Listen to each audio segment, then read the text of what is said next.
Get started, and apologies, we're running a small bit later than we expected. My name is Eamon Sayers. I'm the manager of the Guinness Enterprise Centre, and I'm also the moderator when we are listening to our esteemed panel of erstwhile geniuses, and I've enjoyed their company the last 2 days, and I've learned already a lot about them and about entrepreneurship. So I'll be working my best to see, and your best, I hope, to get some more information from them that we can all get some learning from. In simple terms, the Guinness Enterprise Centre, it's home to over 160 early stage companies, with over 40 entrepreneurs from overseas leading those companies. The companies here would have, in the last 5 years, would have turnover of over 100 million euro. Early stage companies ranging from maybe 1 to 5 would be kind of the primary number of staff, but we have 2 or 3 companies employing double figures. 2 recent companies just graduated in the last month. One would have raised 76 million, a company called Circle, in the last 2 years, valued at over 200 million. Another company would have started here with 8 people, but left with 40 people in a 2.5-year period. So the idea of the GEC is you come in, we help you with your business, help you become investor ready, and then when you get a bit of access to finance, you pass on your knowledge to the next core, and off we go again, because we have a 30% turnover year on year of clients here in the GEC. Just very some small things I can see. If you want to take off any of your jackets, there's a place to hang them down the back, and just the exits are straight out the way you came in, or alternatively there's an issue at that end, it's straight down at the end of the corridor here. And there's toilets at both ends of the corridor. Other than that, I'm going to hand you over to Blanca, who's, in real terms, she's the boss. So if there's a difficulty, you come to me, and I'll just say really it's Blanca. It's Blanca. So thank you, and hopefully we all enjoy this evening. Cheers. Thank you, Eamon, for that lovely welcome, and thank you for supporting FACE's project. My name is Blanca. I am FACE Entrepreneurship's International Communications Manager. And I could get into details and I could explain our project in depth, but I want to show you a video, which I think is going to be much more fun for all of you. So.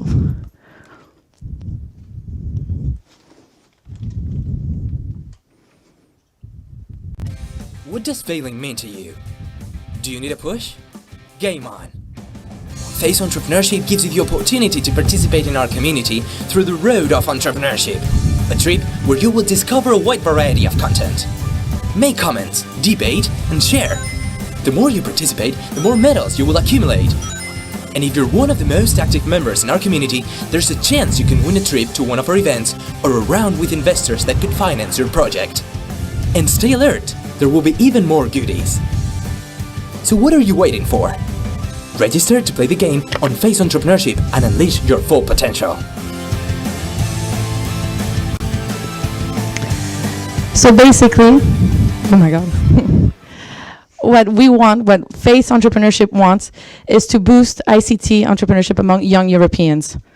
And we found that a lot of people are willing, a lot of people want to start up, but they have a big fear of failure. And that's a problem. Because I don't know if a quick show of hands, if you can tell me if anybody has a startup here. And is anybody thinking about starting up? So I'm sure that in this room there's a possibility for great ideas, for great projects, and for great startups. And it would be a shame for them to go to waste because of fear of failure.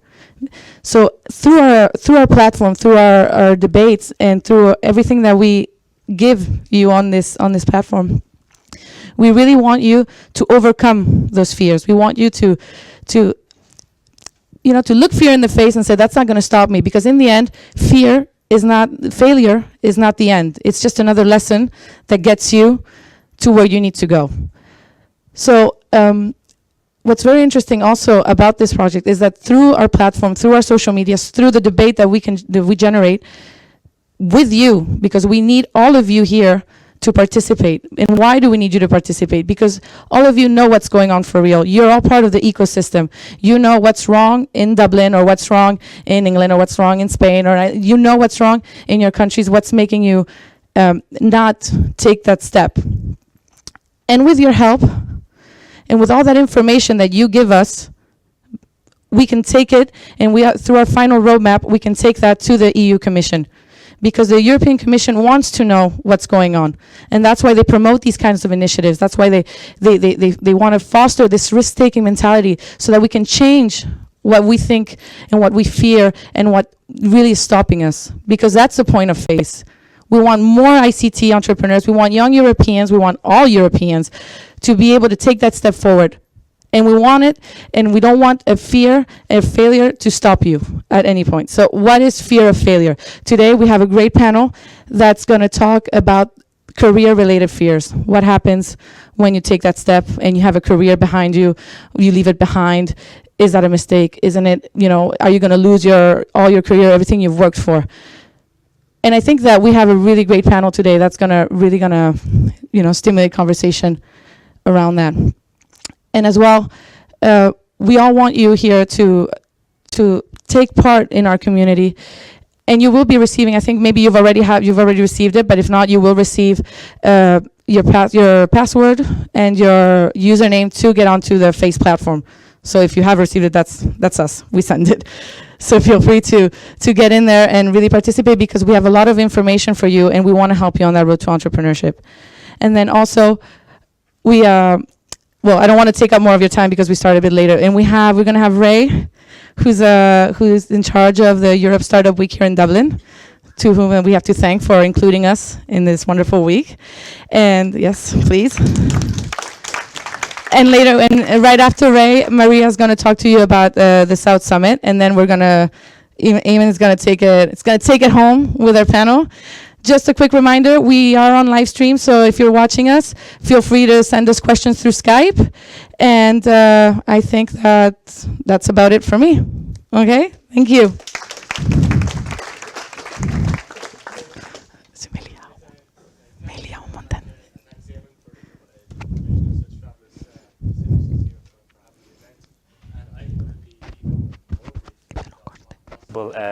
Because we have a stellar lineup here of people, and I think it's a testament to some of the energy that's in the startup community in Ireland and in Dublin, to see so many people coming out and giving freely of their time, their facilities, to support initiatives like Startup Europe Week in Dublin. And I just had a brilliant experience in getting organised with this event, and I'm delighted that FACE Entrepreneurship has allowed us to be included in the lineup for this. It's a brilliant initiative, and I'm really proud to be a partner in that. So in terms of what we're trying to cover off, what I'm going to do is just a brief overview of Startup Europe Week. What is Startup Europe Week? Well, we're going to play a video. We're very fond of videos, so here we go.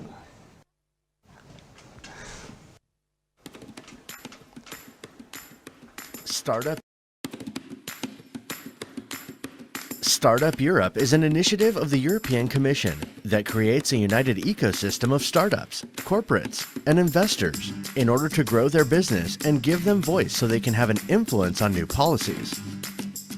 We want to help you to find skilled employees wherever they are in Europe, to access the right combination of finance throughout the European Union, to grow across borders, to softly land in new markets. And we are doing it by connecting you with more people. We are connecting ecosystems in Europe in many ways. Projects with presence across Europe, a European network, and a European event. We are also helping you become international by connecting you with Silicon Valley, India, and the United Arab Emirates. To accomplish our goals, Startup Europe is connecting 17 ecosystems across Europe. Startup Europe also works with some European networks to provide further support and guidance, such as expertise about collaborative learning from failure and entrepreneurship.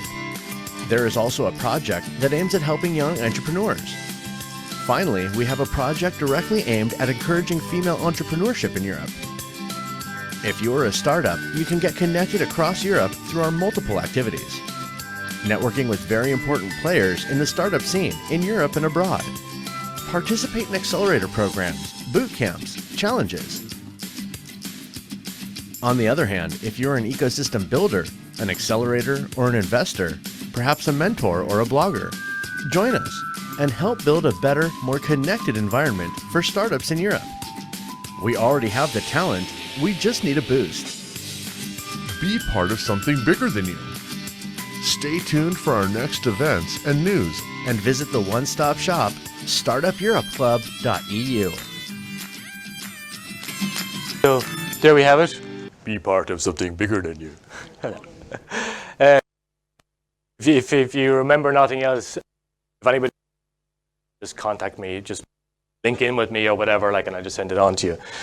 So that's the one-stop shop, as they say, for all information as part of the Startup Europe family. Startup Europe Week is only part of that. There's a lot more initiatives, as you can see from the slides. And this information exists on the Startup Europe Club website. But the mission and the story really is that it's to and leverage the expertise we have at regional level. So what we were able to do in Dublin, what we're able to do in Tullamore, in Waterford, through local initiatives, local sports, etc. The European Commission and the Startup Europe project are trying to do that at European level. So to break down borders, to create what they term has been a sort of a unity of the regions, so that expertise that's available locally gets expanded upon and leveraged up to a much higher level. And because it's international, then if you have a business that is potentially going to go across borders, then we can help facilitate that and make it a lot easier for you to grow your business. So why is it focusing on the region? Because what exists at local level, like grants, subsidies, funding, resources, co-working space, all of that's available and that we make available for ourselves through national bodies or through regional, local enterprise offices or whatever, that needs to exist at a much higher level as well if you want to scale. So the mission statement then it's basically in a nutshell, it's unity of the region. So to leverage the mechanisms that are available within our member states that work and are successful, to put a better structure around that and to create European initiatives, not just national initiatives that will support that. So just like what Face Entrepreneurship are trying to do in terms of supporting young entrepreneurs, Startup Europe and Startup Europe Week are trying to do the very same thing. And in my humble opinion, there can't be enough of it. We need to do more. We need to be better. We need to get more people on board. The universities need to get involved. The SDOs need to get involved. The government bodies need to get involved. Local enterprise needs to get involved. And as many people as possible. And as I was saying to Martine earlier on, it's just not about building the next big billion-dollar industry, the next big unicorn. That's not my philosophy. Well, that's good. I mean, I'm all about it, promoting it, etc. But I would prefer that instead of having $1 billion industry, is that we'd have a 100,000 industries which hired maybe one or two people, or 10,000 of them which made a profit of 100,000. And out of that group, somebody will become the next big unicorn. We don't have to bank on it. The odds are in our favor. So do enough of it. If we do enough of it right across the board, we will be successful at that scale if that's what you're interested in. I'm more interested in the lower scale. So what are we about? What's the Startup Europe? What's the scale of what we're trying to do? Well, that's it. It's 200 cities, 40 plus countries, thousands of opportunities for local entrepreneurs. This is what's happening all this week, right across Europe, in hundreds of locations. So what's in it for you? Well, the standard stuff that you would expect to be in it at local level, except at European level. So information sessions, local enterprise authorities coming in, talking to you, Enterprise Ireland coming to you. So we've had these sessions already during the week and we've more to come. Tomorrow being the last day, but this is the 11th event out of 14 week-long events all across Dublin as part of Startup Europe Week. And this information again is available on the website if you want to just have a quick look at it. The team behind Startup Europe Week, well, personally the ones that I'd have to thank, although they're all up there, are Isidro Lasso, sector for Startup Europe in the European Commission. Isidro is a long-time supporter of what we're trying to do, and without his energy, and really it's energy, you have to meet the guy, it wouldn't have happened. Igor Tasic, Igor is the CEO of Startup Europe Week, and Igor, again, another very energetic character in Commission. and Jakob Gersib. I could never pronounce that. I had to look it up. Gersib. Jakob, again, is one of the co-founders of the Startup Europe Week initiative. And like really busy people, but energetic people who are happy to work in a voluntary capacity to make things better for other people. And then the team behind Dublin SCW, I have to thank Katrina and Jenny. Jenny is amazing. Amar and Tom, for the events, apart from the ones that we organise in DCU Alpha, there's other ones that are happening all over Dublin for the last week. And you can't do this without, obviously, we can't, somebody has to pay for the coffee at the end of the day. So DCU Alpha, Bank of Ireland, Enterprise Ireland are some of the main sponsors on this.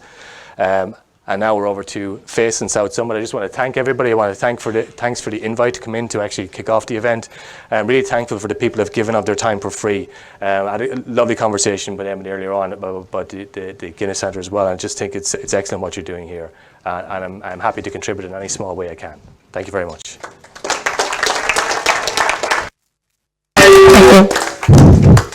Thank you, Rai. Thank you, Face Entrepreneurship, for letting us bring South Summit to Dublin. I don't know if you heard about us.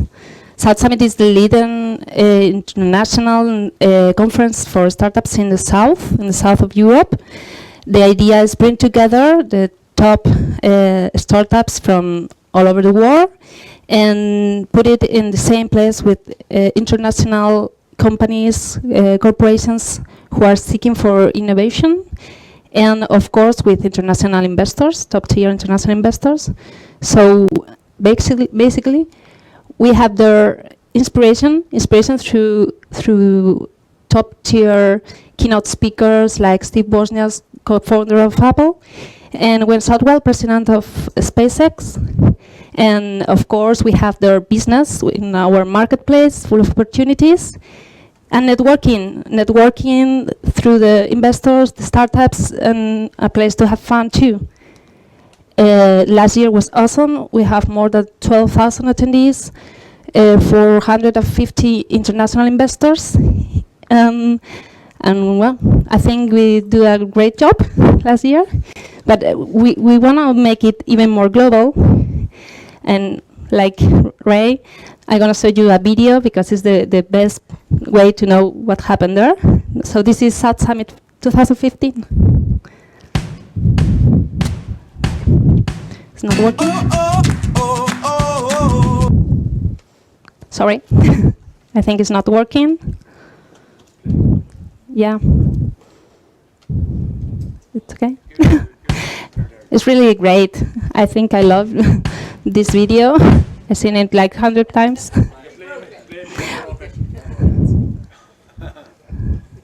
Not working.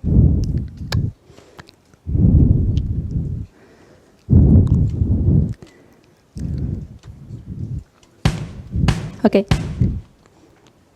No. I really want to show this video, but no. No. Okay, now we're launching our startup competition. We just already launched the startup competition. We are going to pick the 100 finalists from all the applications we receive. It's very easy, it's very open. All the startups could apply for the competition. Stage, or you're being more global, it's really open. A lot of sectors. So, no, that's not us. But there it is. Oh, yeah.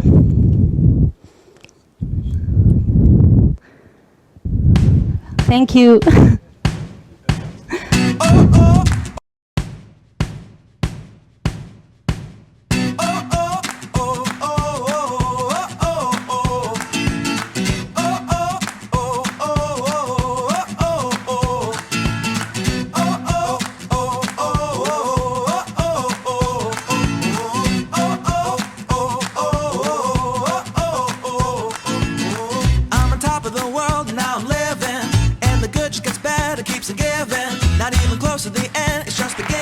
Good morning, everyone, and welcome to Las Ventas. Took all my cares, took and kicked them all out the door. Go on and try, come and tell me what you're waiting for. Move and keep them going till your life is overflowing, yeah. I do a dance of victory, 'cause now I'm living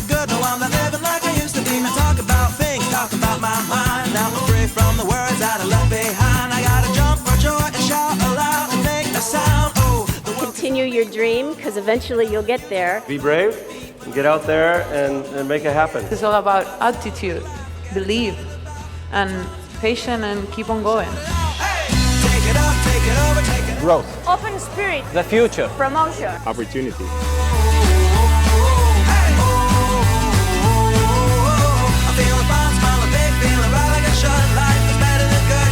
Step by step, they weren't failures.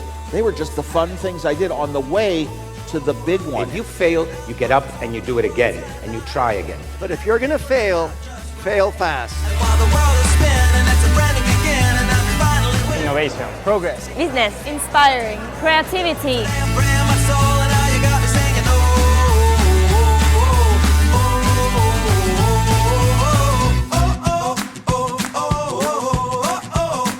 Your team is going to be the people going to spend the most time. So take care. Work with brilliant people who are changing the world. I think like surrounding yourself by people that is experienced on it is the best thing you can do.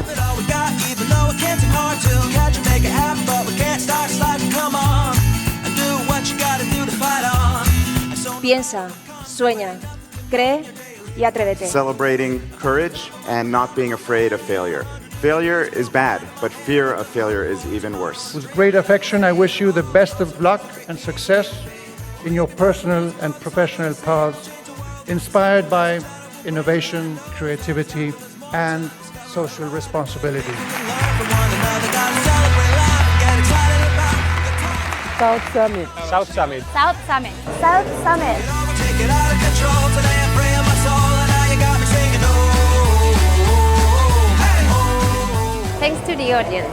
Thanks to the speakers. Thanks to the investors. Thanks to the participants. Thanks to those who come from here. Thank you to the organizers of the South Summit. Thank you very much to Maria and the South Summit 2015 for putting on such an amazing event. Thanks to the South Summit. Thanks to the South Summit. Thanks. See you at South Summit 16.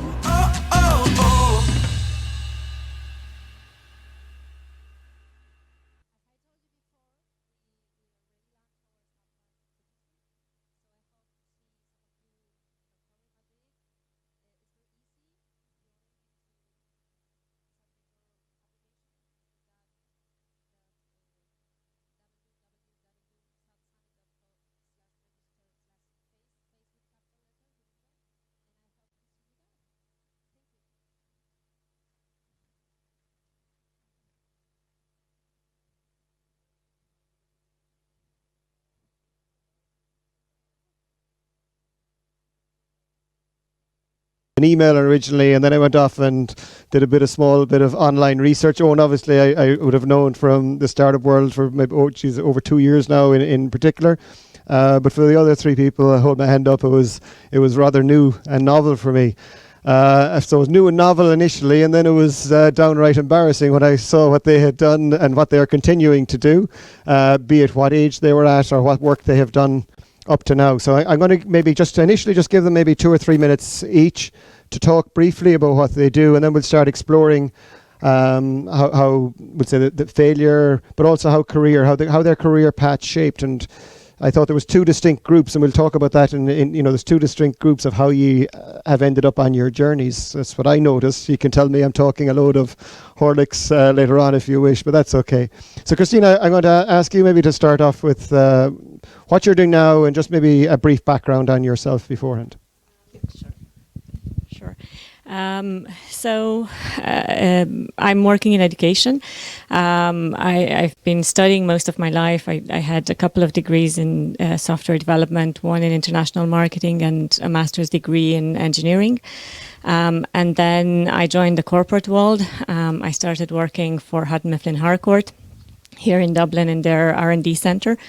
And 2 years after that, I just decided to jump. I remember I was looking at my bank account and I was thinking, okay, I could support myself for about 2 years on whatever is there. So I just went in and quit my job without having any idea what I was going to do. Then I was lucky enough to get on NDRC Launchpad, and from there on I built ThoughtBox, which is an educational company building educational games for in 6 languages for children all over the world. And 2 years ago, we applied to the European Commission as well,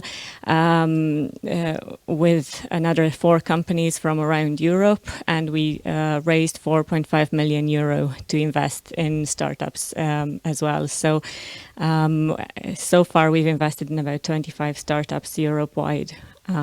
That's basically my story briefly. Yeah, super story. Yeah.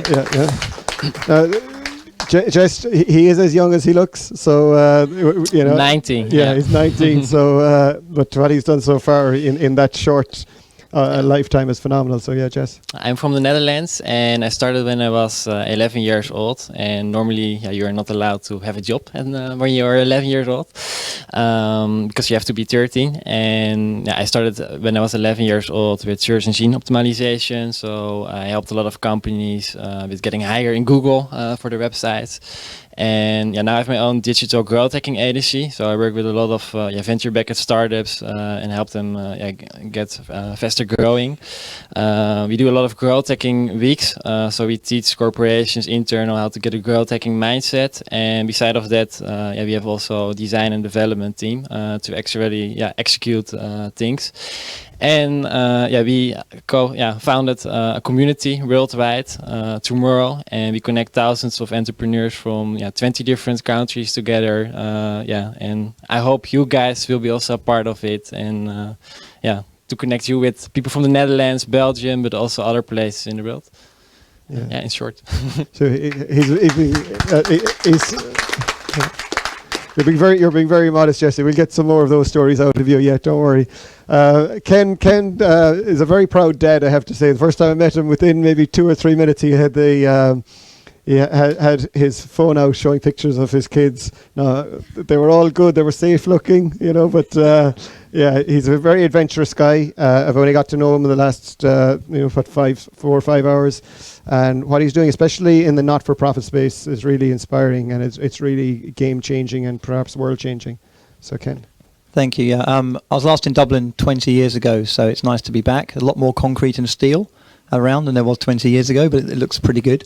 It's great to be here. A brief summary, I guess, of what I've been doing for the last, 20, 30 years. I've been doing IT work since I was in my early teens, a little bit older than you when you started, but about 13 I got very interested in early computers and realized I was actually quite good at breaking them and changing them and making them do different things. So I guess my IT career launched when I was about 13, but there wasn't much I could really do at that age. It started to be combined a little bit more with international development and an interest in the outside world and what was going on in the outside world. I'm from Jersey and the Channel Islands originally, so a nice little place to be brought up, a nice place to be a kid. Weather's great, pretty safe. I watched Live Aid in 1985, and it sort of made me realise that the world wasn't really like that, and I felt very blessed and very lucky to have been born on the side of the fence that I was on, and I wasn't suffering in a way that I was seeing these people suffer. So I started to take a very strong interest in international development. Ended up going to Zambia in 1993 to help build a school, and then went to Uganda in 1995 to help build a hospital. Got hooked on it, really, trying to understand how I could contribute to finding solutions to these really horrific problems. So I went to university. I sold everything for the first time of about 3 times. We'll talk more about that later, but sold everything I'd bought up to the age of 30, went to university as a very mature student.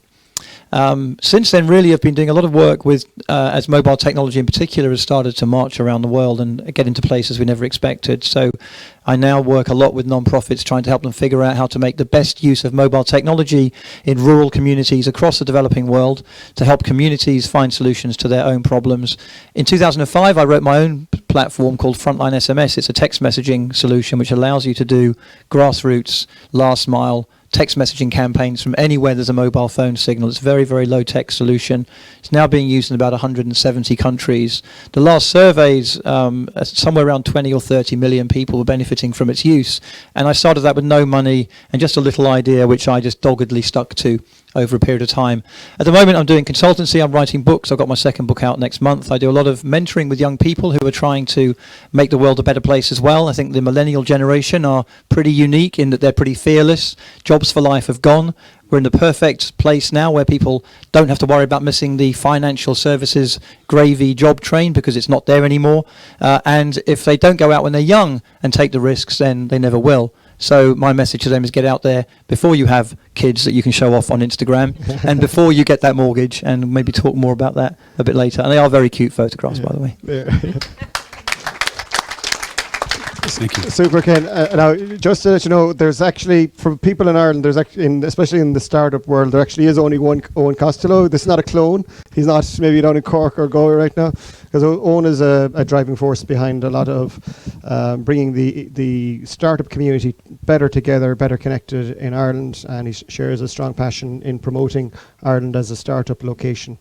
So, Owen, yeah. brief overview. Sometimes people greet me by saying you actually do exist, because I've got 10,000 contacts on LinkedIn, 17,500 Twitter followers, and people have only seen me virtually. So I'm happy to say I'm here this evening. I'm a bit disappointed, Eamon, we didn't start this section with a video. You know, all the other bits had a cool video, and we'd know, like, are we the, you know, the odd man out here? But not to worry. I suppose, given that we're talking about careers, and I was just chatting to Eamon earlier about the 5 or 6 different career changes I've had in my life to date, and I'm only starting. When I was studying business studies in Trinity, the main conversation about careers was, what's the career that makes the most money the fastest? So everyone was talking about either getting jobs in Bain or McKinsey or Anderson's, as they were then. And I ended up kind of working in the London Stock Exchange, where I was managing a portfolio of about 130 million. I was investing in relatively early stage businesses up to around 5 or 10 million market capitalization, trying to meet the team, develop in a very short time period, good working relationship, get a sense of the trajectory of their business, and get a sense of whether they could deliver it or not. And then, of course, you had random things happening all the time, which meant that things didn't go as expected. So I spent 5 years doing that, and I got to a point where a lot of the people I was meeting seemed very sensible, but not, you know, extraordinary. Like, they got a good idea and they pursued it. And I thought, well, look, you know, why don't I do that? So back in Ireland, my family had a jewellery store, and I said, well, look, talked to my dad, and I said, look, what about growing it? It's worked well in the UK. You had a whole national chains of jewellers, and we hadn't got that in the time here. So I came back to Ireland, and we started growing that. So we grew it to three stores and a wholesale business. But then the internet hit in 2000. And I said to Dad, look, we've got to get on the web. We've got to grow the business that way. And my dad was quite a traditional character who liked to do things on a back of a cigarette box and a pen and paper. So, you know, it made for uneven kind of ordering with suppliers. It made for difficult conversations around the table. Like, at one stage in the family business, we had my brother, my mother, my uncle, my brother-in-law, who I never got on with, and my dad discussing business decisions. So everything was overlaid with all the usual, issues amongst family relations. So when the internet came, I said, Dad, look, we've got to get on the web. He didn't see it that way. So we sold one of the stores to release cash for me to go and build a business on the web. And we were one of the first businesses in Ireland to actually, sell a bricks and mortar company, to develop an internet company. So I felt that learning from the experience of the stock exchange, I felt that the dot-com era was a fad, that it was a cycle, and it was going to bust sooner or later. So I said, well, look, in this area, rather than getting involved in the froth, what's, if you think back to the gold rush, who's the picks and shovel seller here? Who's the kind of the general store here? And for the web, it was the dedicated server providers, the hosting providers, the infrastructure providers, domain registrations. So in the front bedroom of my house, I set up Novara Technology. We traded as register.ie, host.ie. I knew nothing about the business, but I just put myself in a lot of networks and got to know people who did know something about the business. And I gave them a job and started Novara. And after 6 months, my partner, she said, look, either the business moves out or I'm moving out. Because we'd 5 staff within 6 months. She couldn't get into the bathroom in the morning because there were people in there making personal phone calls. She couldn't get near the coffee downstairs because the techies were constantly huddled around the coffee machine. So needless to say, we moved the business out. and set up in town, grew it up to around 20 staff and sold it to DigiWeb for a 7-figure sum in mid-2008. And then I set up OmniServe, and the goal with OmniServe was to try and productize a traditional business. So, you know, the whole area of web development and rapid deployment, and this is before things like Wix or WordPress were common. I built that up for about a year and a half, and it wasn't hitting the kind of growth targets I had for it. So I'd always wanted to travel for a year, and I'd never had the opportunity. So I sold that business to the management and spent a year traveling. I suppose what I wanted to do with that year traveling was not only try and see a lot of the things I'd wanted to see, like the Panama Canal or Thailand or Australia, but also try and do something for Ireland, for the startup sector, because I'd made every mistake you could in building my tech companies. I'd remortgaged the house twice. I'd, at times hit brick walls with it. And I said, look, there's got to be a way that I can share the benefit of what I did, but also in a structured, systemic way. So while I was traveling, I visited incubation centres and social entrepreneurship projects in New Zealand, Australia, America, Canada, Mexico, etc. And I brought that research back. And I took a year out to do a master's. So I moved up to Belfast, did a master's on how can we strengthen Ireland's startup ecosystem. Took that dissertation to Minister Bruton, who's our Minister for Jobs, Enterprise and Innovation, presented the findings to him, and it was at the start of his term, so he was looking for new ideas, and he said, great ideas, but they're academic, will they work? So I then took the job in Ireland's largest incubation centre, Dublin Institute of Technology, hothouse. So we dealt with, I've left there in January, we dealt with about 50 startups a year from 500 applicants from a whole range of areas, some great success stories. Equiendo came from there, Movidius came from there, Mixed Garage was a hothouse company. I started trying out my ideas, like fairly simple things, like getting students to intern with startups. Like, not everyone can be an entrepreneur, but that doesn't mean you can't work for an entrepreneurial business and get the real insights and real learning by doing, experience of that. So I started that on a small scale. And then mid-2013, a group of incubation managers and entrepreneurs said, we need to do something for Ireland to bring the whole startup sector together. And that's when we founded Startup Ireland. So Startup Ireland then was looking for a big challenge to really accelerate Ireland towards becoming a global startup hub. So we ran the startup gathering in October. And I was just looking at some of Ray's numbers. I think we might have beat it. We got 410 events over 5 days in 22 counties with 18,500 participants. So for something that was only an idea in January of 2015 to full delivery, from just me in January with this concept to full delivery nationally, it just shows you what's possible in Ireland when you really put your mind to it. So that kind of brings us up to date, and I'm delighted to be here and talking about changing career direction and addressing fear of failure. Thank you. Super. Okay, people generally feel free. This is a conversation among all of us. Okay, so please, I don't want to be talking in about 15 minutes. You don't want to hear the Kerry accent, and because with Kerry fellas, when we start talking, we might talk a bit of gibberish at times, you know. So all I want to do is try and get some, maybe, you know, tease out of the guys, you know, what was their difficulties, what were their fears, etc. But please feel free, and it's not about asking questions, but sharing your story, sharing your knowledge in amongst the team. I'm just going to go back to, I suppose, in essence, the two trailblazers, in the sense that, you know, there was no obvious pathway, you know. So Ken, you'd have started completely from scratch. In some respects, Jesse, what you're doing can mirror what at the early stages what Ken's doing. So I'd like to, maybe, must be very difficult to start off from scratch where there's no obvious pathway where you can go down the corporate route, or you can end up working with family, etc. So you might just start off maybe with Ken just talking about, was there even fears there? So I think there was an overall vision, because I just felt very guilty. I guess guilt's a word we don't necessarily use that much, but I suppose it's a word I'd probably find most appropriate, that I felt very privileged and very lucky and very guilty that I was not in the places that I was seeing all this suffering, and it literally got to me in quite a big way. So it was at that point that I really decided I wanted to try and do something to contribute, and for me it wasn't really obvious what that was. I didn't have that aha moment where I woke up one morning and over a bowl of cereal came up with a great app or a great product or a great service. I just knew the general theme was that I at the time was working in technology and finance. That wasn't spiritually fulfilling.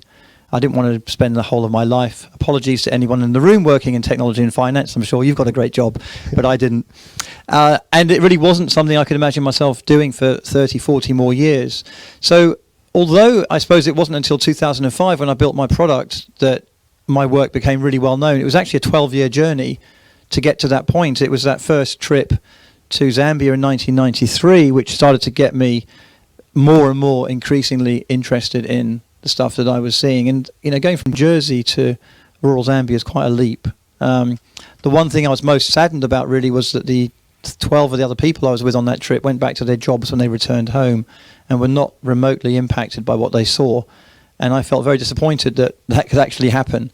But it wasn't going to happen to me. So it was a 12-year journey, and I guess it's almost like when we look at successful businesses now and we see Instagram and we see particularly social media startups, we think overnight they've grown to these massive companies. Again, that's not really true.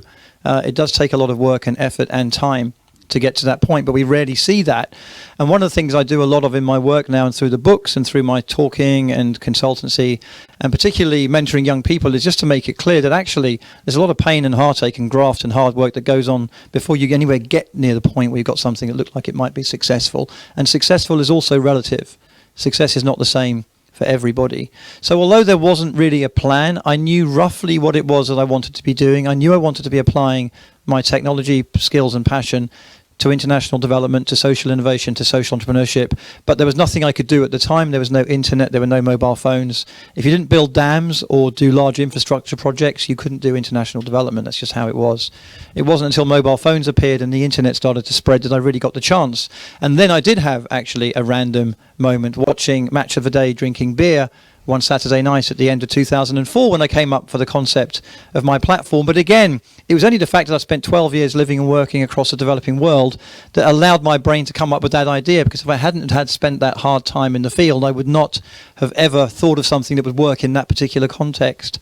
So although it sort of turned out okay in the end, it was a very long, painful 12-year learning process where I was desperately trying to find my role in everything that I'm seeing. And even today, I think for me, having children now is the best and the worst thing I've done in my life. It's great because I love my kids, but it's also deeply moving when I see what's going on now with these refugees and seeing these kids sleeping in fields and being dragged around Europe and being traumatized by war. I think I probably never have said it at the time, but I think you have to have children before you can really feel that. And it deeply, deeply moves me. And one of the things I'm really struggling with now is how on earth I can contribute to trying to find some kind of solution to that problem. Maybe that's another chapter to the story. So the overall point, not really a plan, but just lots of pain and lots of learning. Okay, super, yeah. Yeah. I agree totally with that. So I started first looking for a job on online marketplaces, and in the Netherlands you had a lot at that time. So I started to approach some clients and asking them if I could do something for them. And after a while, because of course on the internet you are anonym, so they didn't know my age. Actually, that's for me lucky at that time, but I was 11 years old. So I started with that, and they were really happy with the work I did for them. So my first client actually he introduced me directly to more clients. So for my first client I got a lot of work already, and I decided by myself that I didn't want to work too much in the beginning because I was also at school and it had to be fun, right? And after a while, I wanted to do also more with social media, because search engine optimization, I learned a lot on the internet. There are a lot of courses on Google, what you can find. So I wanted to do something with social media, and I didn't have a big audience at that time. So I thought, how do I want to create something? I wanted to start a website, but how do I get people to my own website? And I was on Twitter, and Twitter was really booming during that time in the Netherlands. All the youngsters were all on Twitter. Was back in 2011, 12. And every week there were some trending topics from Dutch TV programs that I saw every week. So I decided to create a Twitter account with all kinds of quotes from a Dutch TV program, and directly it went viral. So on the first day, I had more like 10,000 followers on that account. And I started tweeting more and creating other accounts also. And after a while, I had like a few accounts with more than 100,000 followers, I think. And you didn't have Twitter advertisements during that time, and there are a lot of big corporations. So there are things moving on Twitter. So I approached them after a while also. Hey, I have here some Twitter accounts. Maybe it's interesting for you to advertise on these platforms. You can advertise on the Dutch TV. It costs you a lot of money. I have a lot of audience, so maybe it's interesting for you to just post a tweet on that. There were a lot of Twitter accounts in the Netherlands because there were more people like me, unfortunately. They were all also made by youngsters who were just working at the local supermarket, posting funny pictures, photos about New York, for example. And I thought, they're all working at the local supermarket for maybe €3 per hour. So I also contacted them, from, hey, do you want also some advertisers on your Twitter accounts? So I contacted them, and after a while I had a group of like 40, 50 people with all a lot of accounts from more than 100,000 followers. So actually I had my own Twitter agency, I would say it like that. And a lot of companies, they came to me also because they heard from other companies that I had a big audience. That's how I started with Twitter. Fantastic. After a while, Twitter wasn't really good because people were moving to other platforms, Instagram, Facebook. So I started to make Facebook pages. See, kind of been so much easier if there had been Twitter back in your day. You could have done been so much quicker. Yeah. So I made a Facebook account, a New York page, and I posted New York photos because my dream was always to go to New York, actually. And last year I made it happen, by the way. So after a while I had like 35,000 likes on Facebook, and also there, because all those people, they were just liking every picture, like hundreds of people, every picture they liked from, oh, wow, a picture from New York. So it's also advertisement, travel companies that came to me, and you have a very interesting page. It's about New York, and we have also a lot of travel destinations to enter New York. So maybe we could advertise on your page. Yeah. Now it started like that, and after that, I did a lot of more things, of course, but that's how I began. Okay, super. Yeah, it's intriguing. Just and Owen, we'll get you in a second. Christina and Owen, you kind of went down the more traditional route. So, although I'm intrigued to see that if I started with Houghton, Mifflin, Harcourt, and worked there for 2 years, by the time I'd finish, I'd have enough for 2 more years to start my own startup. So, I missed the trick there when they were advertising for roles. You might just talk maybe from an influence point of view. I would have come from a traditional background. My mum and dad were teachers, so they would have seen my career. Oh, you have to go to college. You have to do. It's almost a step by step.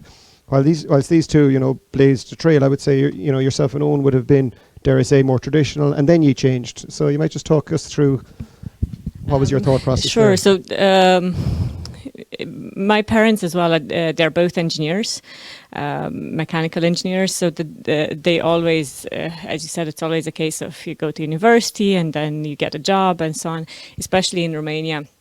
Now things are starting to move there as well. But the biggest thing for me was coming to Ireland, because I moved over to Ireland and I came here as an Erasmus student.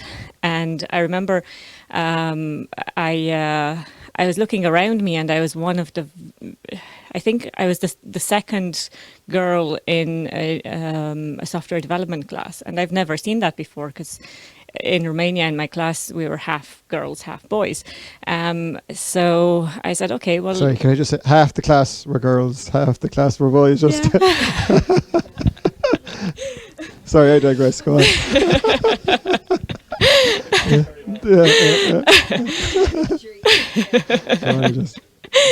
So I decided to start organizing different things, and the big aha moment was when I actually got support. And I couldn't believe it. I was thinking, I went over to somebody and I said, oh, I'd love to organize this event and bring more secondary school students and talk to them about technology and so on. And the first thing I heard was, okay, so when do we do it? And that's when everything kind of started. And then I worked for the Centre for Design Innovation in Sligo for a while as well. And we were working a lot with startups, and that's where the kind of hunger came in, and I realized, oh, these guys are making cool stuff. I want to be making cool stuff when I grow up as well. When I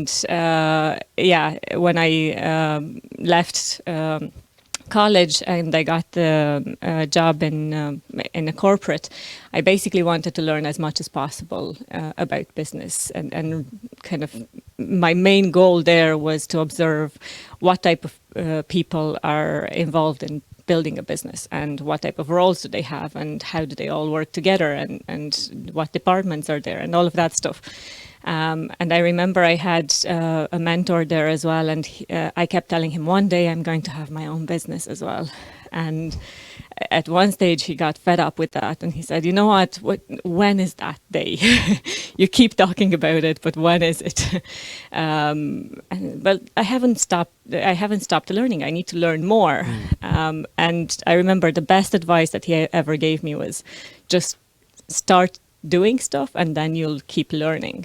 You know, if you keep waiting and in order to have all the knowledge that you need, then you'll never really start. So I guess that was the biggest thing as well in quitting my job. Not only the bank account, that encouragement of, you know what, he's right. I've studied a lot. I've worked in industry. I realize I don't know a lot, and I'm afraid of making that big step. But at the same time, I can just learn on the job as everybody else is doing. Yeah, super. Just so to make sure you worked at the London Stock Exchange, which was a very corporate, I'd imagine, environment. You came back then to do a completely different, by not only working in a small SME, you're working in a family business. Yeah. And for me, with a lot of the guys here, you know, a lot of the companies here are very small companies, 3 or 4 people operations, but they know each other. The people who work in the team know each other inside out. They literally live in each other's pockets almost. So it must have been a real change to actually have to say goodbye to a family business and say to because you're not only saying goodbye to the business, you're saying goodbye to family members. Granted, the in-laws, you know, that will take that as a plus. Yeah, okay. Exactly, yeah. Well, I suppose the stock exchange was about calculated risk and managing risk, you know, managing a large investment portfolio. So I suppose something about me had always felt that, you know, taking on a challenge, and the bigger the better, was something that excited me. And, you know, I'll give you an example. I had always had a fear of flying and a kind of a fear of heights. So I said, well, look, you know, rather than be fearful of it, you know, challenge it head on. So I decided to do a parachute jump. Have you ever done a parachute jump? So, you know, again, it's something a bit like entrepreneurship. You know, until you've done it or know somebody who's done it, it's something you're, you know, somewhat fearful of. So I decided to do this sponsored parachute jump, and a week before it, I read about an unfortunate lady in the UK who'd been chopped up by a helicopter doing a sponsored parachute jump. So I was like, okay, that's, you know, this is not an encouraging sign. So we arrived at this airfield and took off, and it was all fine until the, you know, at the sort of what would be about 4,000 flies open, and suddenly, you know, having been in a nice quiet environment and sharing conversations with the people around you, suddenly the reality of it faces you. And it was a tandem jump, which I took some comfort from. So we shuffled towards the door, and as we were falling out, one of the things that was attaching me to the tandem snapped.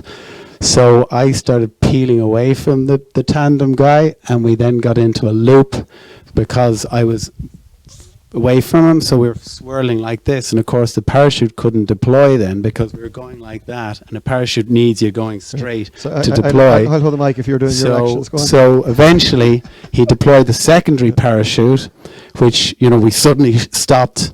I said, okay, we're not going to die. We're not going to die.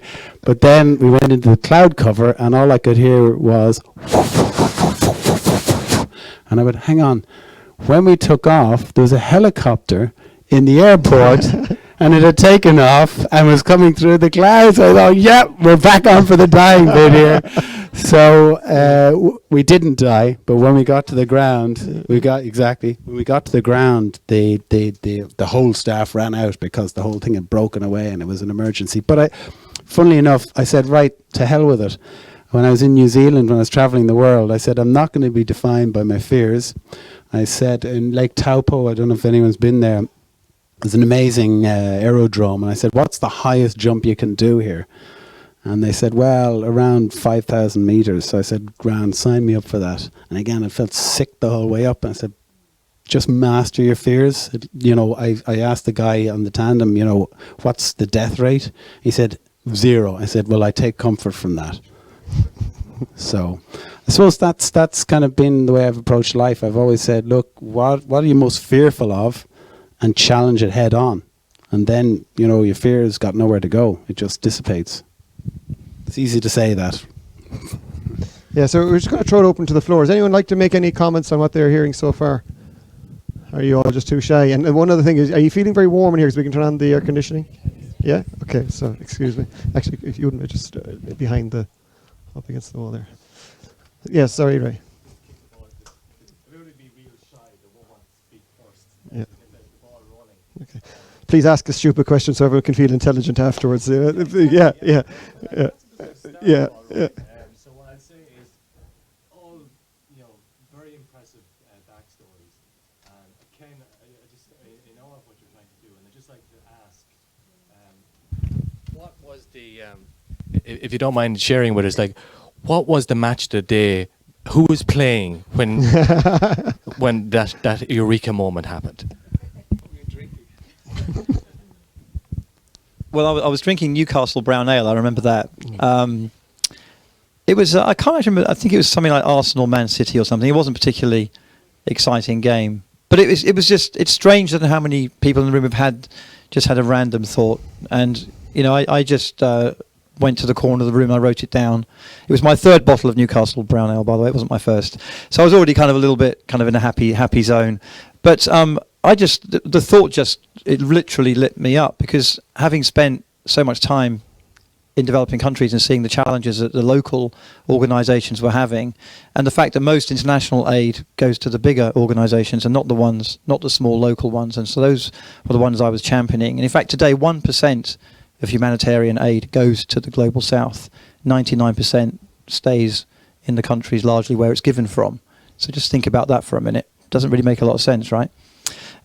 So, with mobile phones appearing in the places these grassroots non-profits were working, and suddenly realizing that many of them wanted to do the same kind of messaging that the World Bank was doing and the World Health Organization, that if this tool could work, then it could have a profound impact. So next morning I went on eBay, I ordered a cheap phone and a cable, did some research. I managed to knock a quick prototype together in about an hour. And I just thought, wow, if I can do this. But I had a day job and I had no money, and I hadn't written any software for a very long time, so I had to reskill and learn a Windows app. I actually wrote it in the end in 5 weeks on my wife's kitchen table in Finland. Her sister's husband owns a sausage factory, which probably adds a bit of humour to the story. And so she spent the summer working in a sausage factory. I spent the time sitting at a kitchen table. I wrote this frontline SMS software.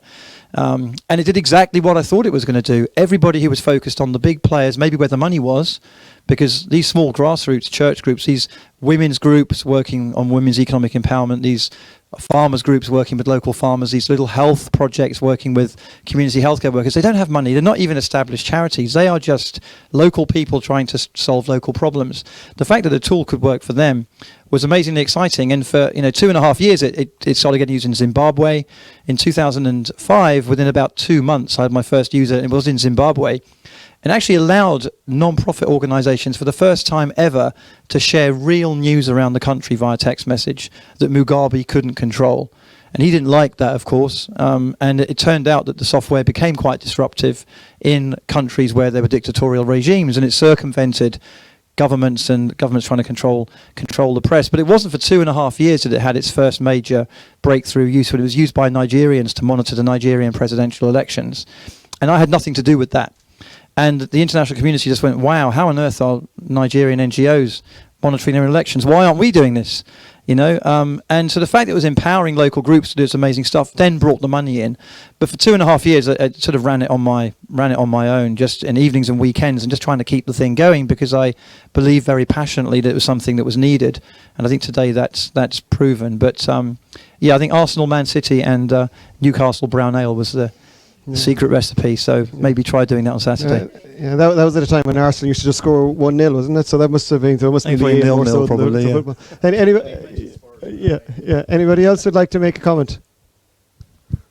No, yeah. Please.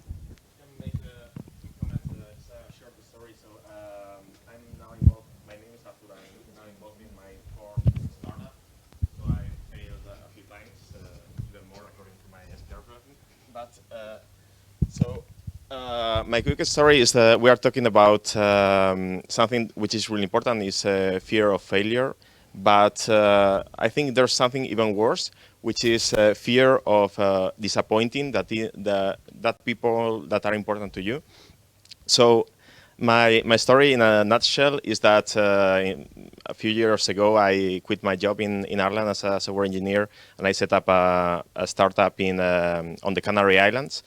So it went well at first, so we started earning some revenue, we raised some funding, we won some competitions in Silicon Valley and in London, but we failed. The problem is that, especially in a small island, so people, we were like the Justin Biebers of entrepreneurship there. So people were always expecting like, you're going to be billionaires, and you have a lot of pressure, especially from the media, and as well, obviously, from family and friends.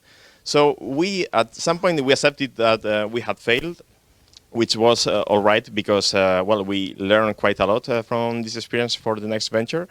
But we were really struggling just saying, okay, all the people are expecting us like we are going to be the next, I don't know, Facebook or Canary on Facebook.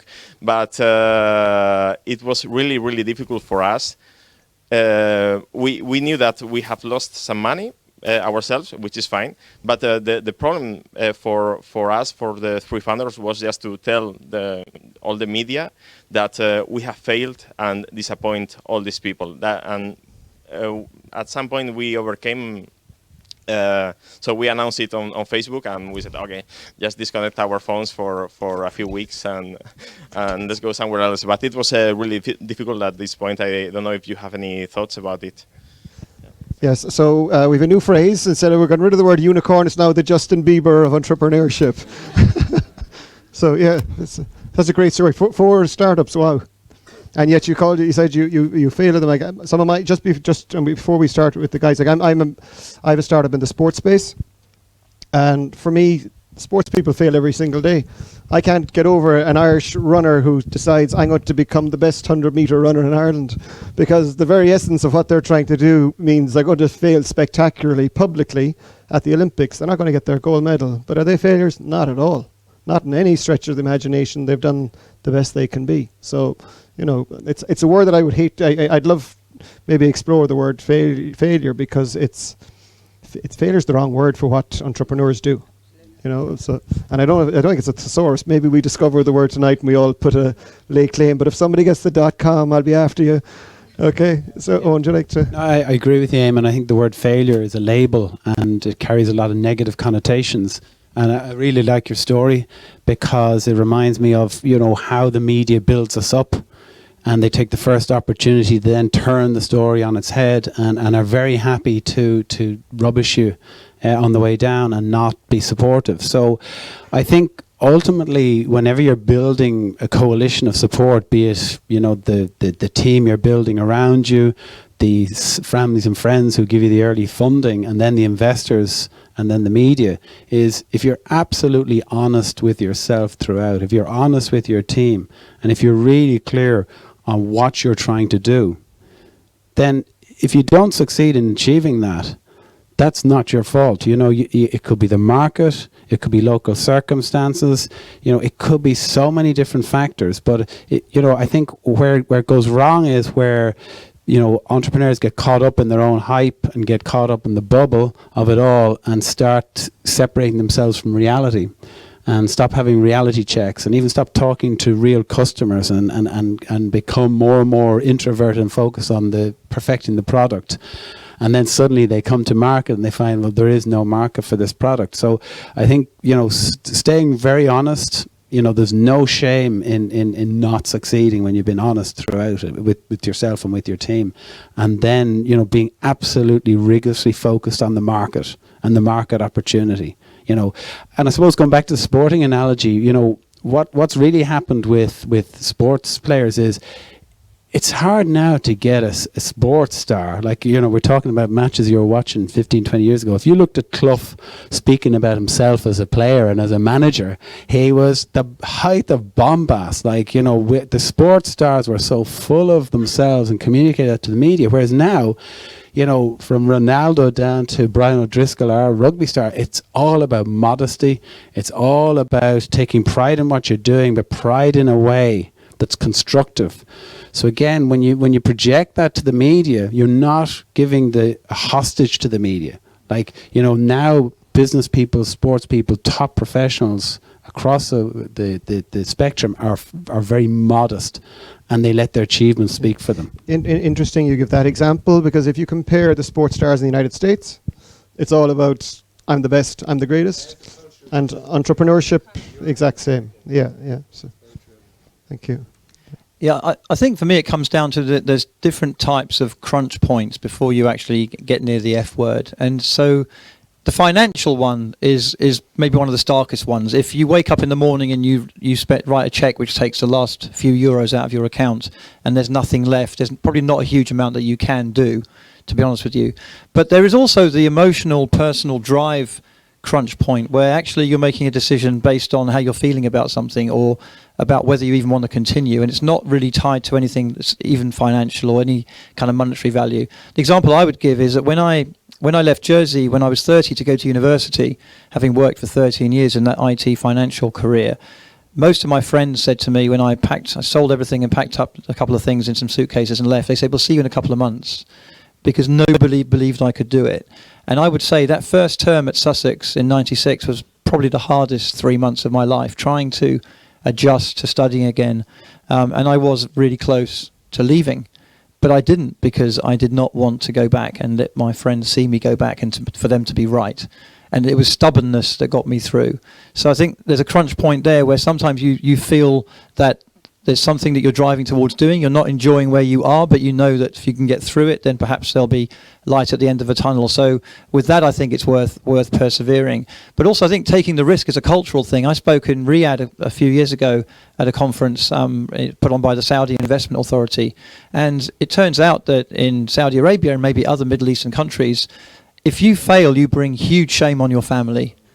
And so most people were not going to take the slightest gamble, because it wasn't about them. It was about if they messed up, they were going to bring their family down with them. And that honor, shame thing was far, far more important. So how you break that, I do not know.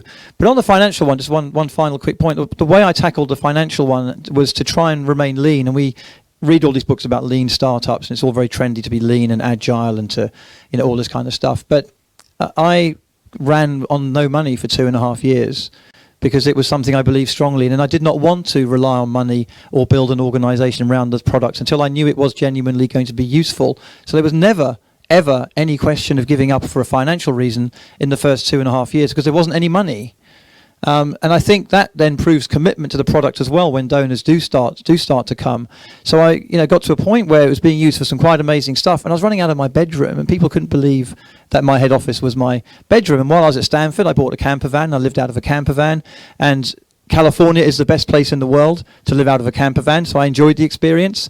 But I've ended up getting money from the MacArthur Foundation, and they actually used to introduce me to people as the MacArthur Foundation grantee who lives in a van, because they didn't have many of those. But for me, it just meant that my costs were low. I did not want to fail because I didn't have the money. So I think the other lesson in there is don't immediately reach out for money. Don't immediately reach out to create an entity around your idea. Don't immediately try and build a team until you actually know more about what you're producing and whether it's got a genuine market and a genuine use. And once you've proven that, I see people in startups fighting over equity when it's worth nothing. There is nothing to fight over, but they're fighting over percentages. It's the most pointless exercise. If you start fighting over equity with your founders before you've got a product, you've got the wrong partners. Yeah. And I think also a lot of people, they think too big. So they directly want to go with their product to a lot of different countries. And I made that mistake also in the past for a lot of my clients. I think, you should keep it small. So do city takeovers, maybe first start really focusing with getting your product on that market, on the city. Of course, it depends also on the product, what you have.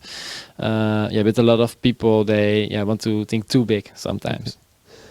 Christine, I was going to ask, and again, this is open to the floor as well. There's a very thin line because we're hearing stubbornness, keep at it, and yet one of the phrases I recall in the video was fail fast.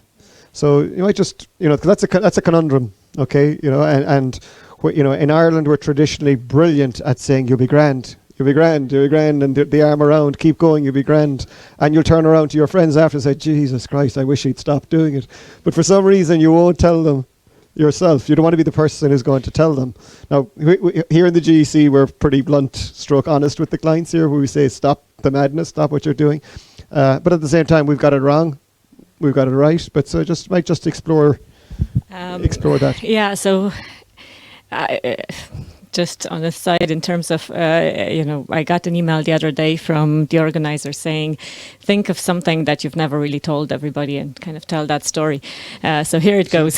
Do we need to get a non-disclosure agreements there, please? Yes. You pass them out. Yeah. So when I jumped and I quit my job and so on, I had no idea what I was going to do. I didn't have an idea for a startup, for anything at all. I just said, I don't need if I have a safety blanket, I'll never start, or it's never really going to succeed. So in the end, I came up with an idea of socially responsible marketing, but it was mainly location-based. So it was around gamification as well, and it was all sorts of crazy stuff, which actually got funding. So it got funding, and we were delighted. We were, okay, so we'll start working on this. We failed in 3 weeks. And, to your point of failing fast, because I remember I was looking at it and I was thinking, we got money for this thing, so what do we do now? We were still at the very early stages. We were literally idea phase, and I remember I was looking at, I knew exactly how I was going to build everything and how long it's going to take and everything. I had done my research and so on, but I had never really asked my potential customers. So after we got funding, I went out there and I talked to about 200 people or so and said, so what do you think about this location-based marketing thing, and all of them, or the majority of them, absolutely hated it. And they because everything was going to happen through their phone, and then they were looking at their phone and thinking, well, this is the only thing that's remaining personal. My email is being bombarded, everything is being bombarded around me with advertisements and stuff like that. My phone is the only personal stuff. So basically we decided, okay, this isn't going to work. We're either ahead of the time or people haven't really opened up to this idea, so had to stop and kind of switch to something completely different. And I think that's where the whole idea of how do you actually go back to those investors and tell them, well, actually, you guys gave us money, but just 3 weeks ago, but it's not going to work.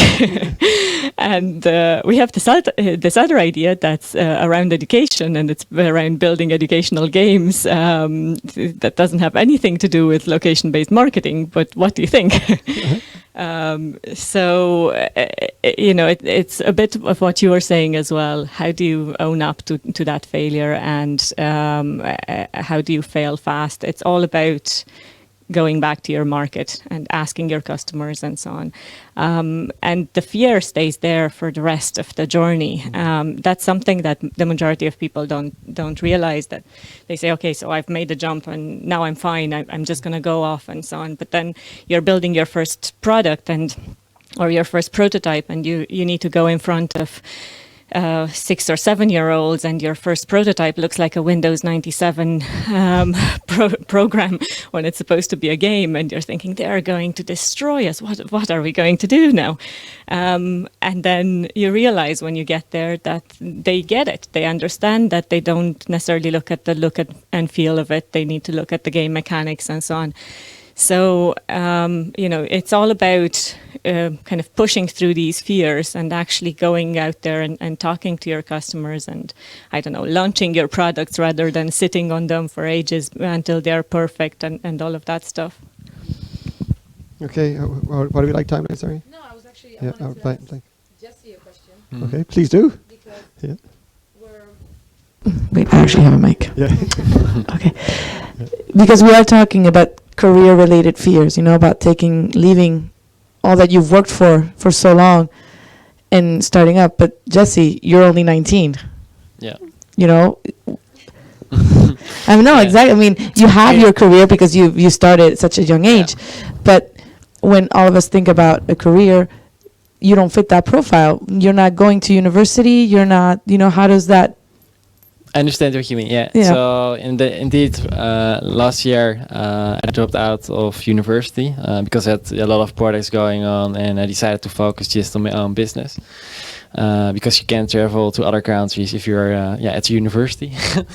I worked for a lot of different clients, for over 300 in the past few years. So I think that gives you also a lot of experience by working with a lot of different people from different company cultures. And most of the people, they just work for a long time for only one company, and I always wanted to learn really fast and get the most out of something, and also really help a company further. So I decided to become a growth hack marketeer. So what you mentioned also, you can build a whole project, but I think when you have an idea, you should just start trying to sell your product with even maybe out making the product. So you can make, for example, a landing page if it's a website. And there are a lot of great tools out there these days to actually test your product without even making it.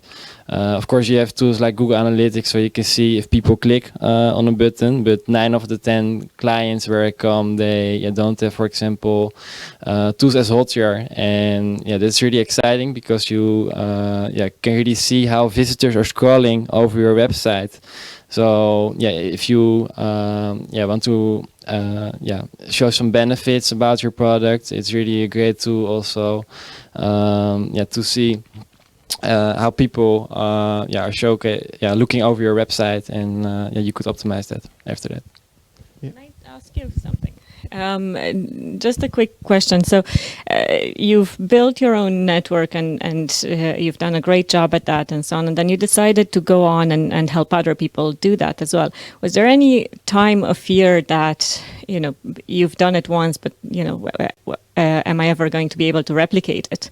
What if these guys pay me and I won't be able to replicate? Have you ever thought like that before? And if so, how did you overcome that? So I work with a lot of different companies, from investors platforms to chocolate companies, tomato companies, even music companies.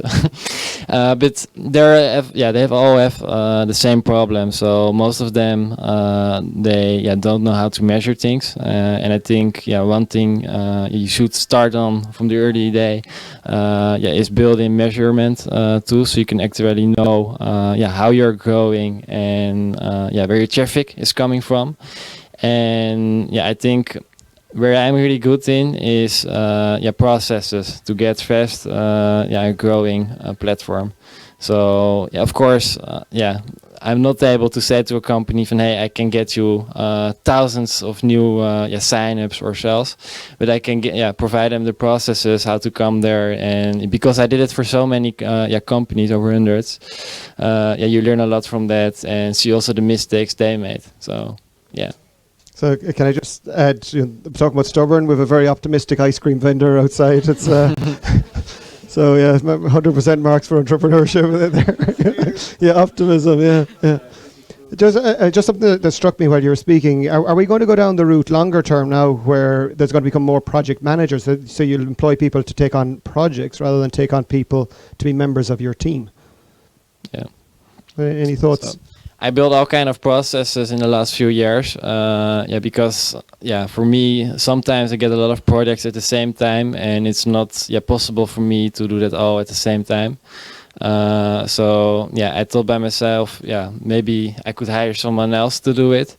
And you don't want to have a manager because he's already really advanced, of course, and he wants to get paid a lot, of course. So I think when you're just starting your company, it's better to start teaching other people who just want to learn fast and are really excited for that. So we built our own growth hacking university, and we are optimizing it also by providing courses to big corporations and seeing if these people are understanding it. So I can teach this also to other people who are working with me, freelancers, but also people more for the long term. Super. Okay. Anybody else in the audience? Yeah. Sorry, no worries. A couple of questions to Owen there. Sorry. So I actually didn't know you were in the Hot House program before, because a friend of mine actually went through it in Equiendo with Cyril Murphy, you probably know very well.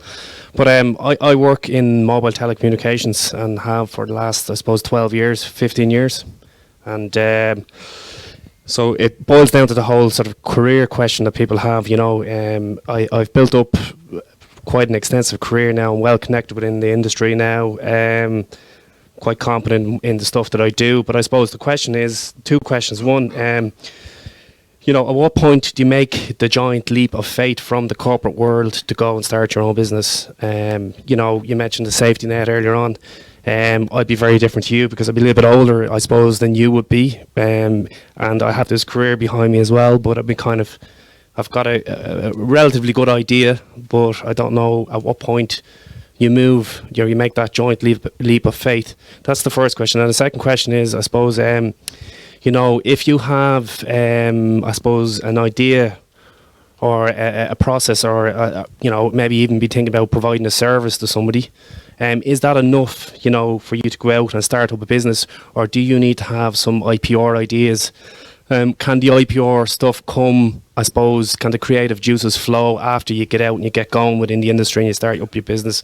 So they're the two questions I suppose I have to you on. It's a tricky one, the first question, because the research finds that the best entrepreneurs are not the Mark Zuckerberg age group. They're the people in their 40s who have the effective network, the funding, and the capability to deliver on typically sizable projects, and that's what any startup is. But then the whole factor of your lifestyle and your personal circumstances, go in the opposite direction, because people in their 40s will often have children and responsibilities. So it's kind of it's a Hobbesian choice, it's almost no choice. So what I would say to you on a personal level is, you really need to see it as a passion, because, as all the panel have shared with you, it's a long, hard road, and it is not for everyone. It's like rugby or parachute jumps, like entrepreneurship. And we were having this conversation earlier with some of the team from FACE. It's not a walk in the park. It's not for everyone. It's like saying, everyone should try rugby. Well, not if you have osteoporosis and a bad back.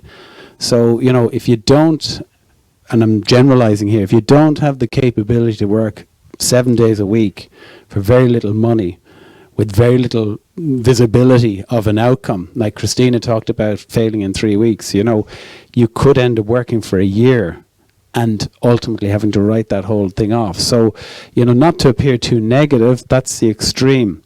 So, so it's the second part of your thing about providing services to people. So it comes down to a lifestyle choice. There are no jobs for life anymore. And, what corporations do is, as you go further and further up the corporation, you'll get more and more benefits and become more of a cost center from their perspective. So, in many large corporations, they look to bring in 2 younger people to replace a senior career person. So it's almost, saying in an entrepreneurial way, look, do I want to end up being in a situation where I have very little choice in my mid-50s and I'm faced with early retirement? I remember one of the things that made my mind up for me to go back to Ireland and set the jewellery business up with my family was I got my paycheck, and on my paycheck I just happened to look at it in this VC, in the investment firm I was looking at, and at the bottom line it said your retirement date is 20 whatever. And I said, hang on a second, no one's going to tell me they're going to use me for 30 or 40 years and then throw me out. I want to have some say in my life, in my vision of when I get to the retirement day, whenever it is, and hopefully, never, I will say I have no regrets. No one plotted my life out and decided, you'll be used from this date to that date, and then we're finished with you, and the next one will slot in. So, the two things are interconnected. Do you want to have a say over your destiny? And if you do, self-employment is an option. If you become self-employed, do you become a sort of contractor, a service provider? In that situation, it's down to your personal network and your ability to fill your kind of pipeline, or are you going to build a product? And then it comes down to your vision and your persistence and your determination. Okay, so I just add to that. Here in the GEC, we run a program for people who have that issue in their head. Like, there's nothing worse than you meet a friend or you have a few beers and somebody comes up with a great idea, and the next day it's like, it's all frittered away. So we run a program here called Enterprise Start 2. It's a 6-week program. It's held over 6 weeks, but it's actually only 2 full days, 2 half days, aimed at people who are working full time, and just lets you, for a brief moment in time, take some time off and explore your idea with maybe 15 other fellow people who are in the same mindset. And at the end of the program, it just kind of tells you, okay, it might tell you the best thing, stop doing it, or it might say, yes, you should continue it further. But at least it gives you that chance to make that decision. And on the service, a lot of companies start off in a service, but then they start seeing opportunity of turning that service into product. Okay, if they start repeating the same thing over and over and again with same clients, they say, well, there has to be a better way of doing this. There has to, see, it's not about innovation, it's about doing better things, better ways. It's not about coming up with a new idea that's going to change the world. Sorry, Ray. And we have a question back here.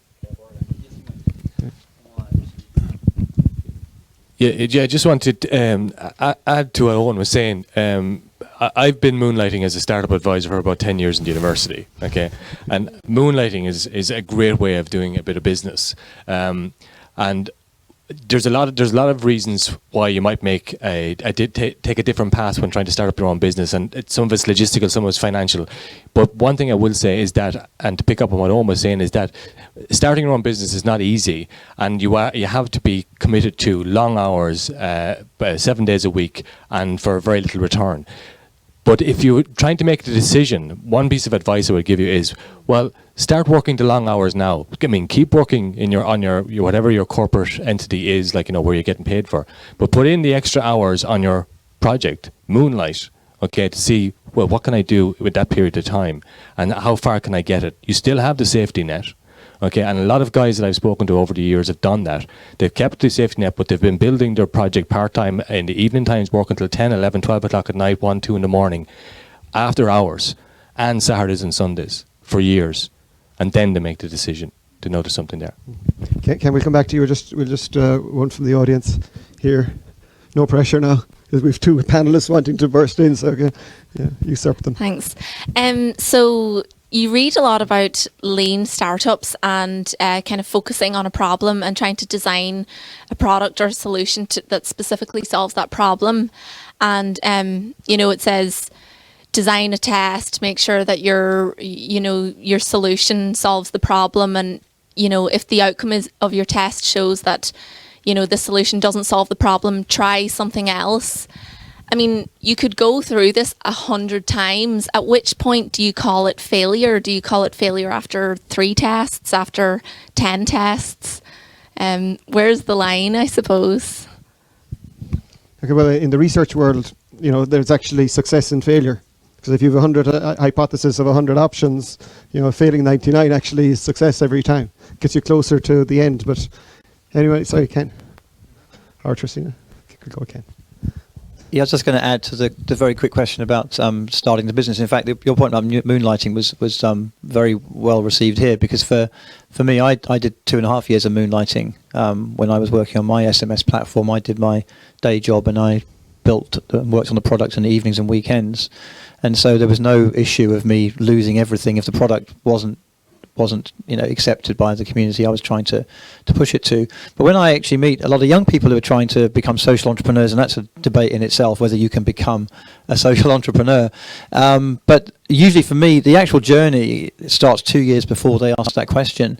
You need to build an online presence, and maybe you should use Jesse's services for that, but you need to have a name for yourself as a starting point. So if you decide on day one self-employed, you've got to keep an online reputation. That's where you have to be these days. You need to get that Twitter following, you need to get the blog, you need to write, you need to get position yourself where you are, you need to get people to know who you are. So when a journalist says to somebody, who should I speak to about A, B or C, someone says, well, this guy or this lady blogs about that stuff, you should speak to them. So almost 2 years before you even want to take a leap and do that, you need to start thinking about positioning yourself in the market. And then often when I find people who have got jobs who are looking to do it, again, I try to figure out whether there's ways they can turn their employment into a contract. So some of them are on 2-year contracts. I say, well, can you maybe do it a year and maybe do 3 days a week? Could you live off that? And then spend the other 2 days building up your idea or your business. For me, I actually was quite lucky that when I started my organisation, QAnchor.net, in 2003, I had one contract for 10 months. And I launched it from that. I thought, right, I've got a 10-month window where I've got good money, and I know I can launch this. And if I don't do it now, I'll probably never get this chance again. So I did. But I used the comfort and the security of knowing I had that contract to launch into it. It's really quite scary, and I would never even want to imagine what it would be like to decide on Monday to launch into self-employment with no online presence and no money, because I just wouldn't do it.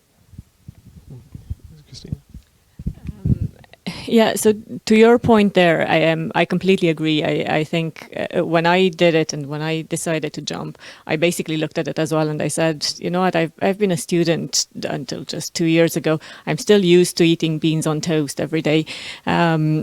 So I'm basically, I don't have anybody depending on me and all of that stuff. Now is the time to do it. So it was a risk, but it was more or less a calculated risk as well. If I were to do it again, with a family and mortgage and all of that stuff, I'd basically learned from my first story of failing in 3 weeks. Talk to as many of your potential customers as possible, and that's when you'll realize, do I actually have something here or not? Is it worth pursuing something or not? Or try and sell it as well, even if you don't have it. Just try and sell it. If you manage to sell it, that means that there's something there that you could start building on top. And it's going to make it a lot easier afterwards to take that jump and decide whatever the point that you want to move into entrepreneurship. And then when it comes to the lean, we've been in business for 4 years, and it's always the same thing. It's always, looking at the problem, trying something, failing, trying again, failing again, and so on. We launched our apps in 2012, in November 2012, right? By December 2012, we were featured by Apple in App Store Best of 2012 in 15 countries. We had, hundreds of thousands of downloads and so on. But then we put it all on paper and we realized this doesn't make sense. It doesn't add up. We have downloads, we have great coverage from everybody out there, but we don't have a business. So you kind of have to go back at it and be lean about it and say, okay, we need to do something completely different. And I think we changed 2 or 3 times before we got to the point where we said, we'll work with big companies to create these educational games and give them away for free. So it depends on you, on how much you want to push it. And then also, I think it's based on the bottom line, can you make money doing whatever you're doing? Because your product can be perfect and loads of people could use it and so on, but they mightn't be willing to pay for it. So a lot of the times it's not necessarily about the problem that you're solving, and the solution to that problem is the willingness to pay as well. That is going to set you back. Yeah, we have a question over here.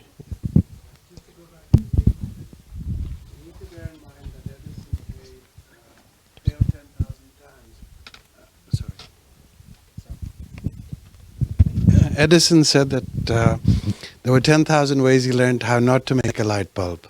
All right. It took 10 years for Carlson to make the photocopier. So the real issue, the second thing you got to bear in mind is the reason that you think is not the reason something happens. Let me give you a little example. I don't know if you've ever come across Go Flat tires. How many of you know about Go Flat tires? All right.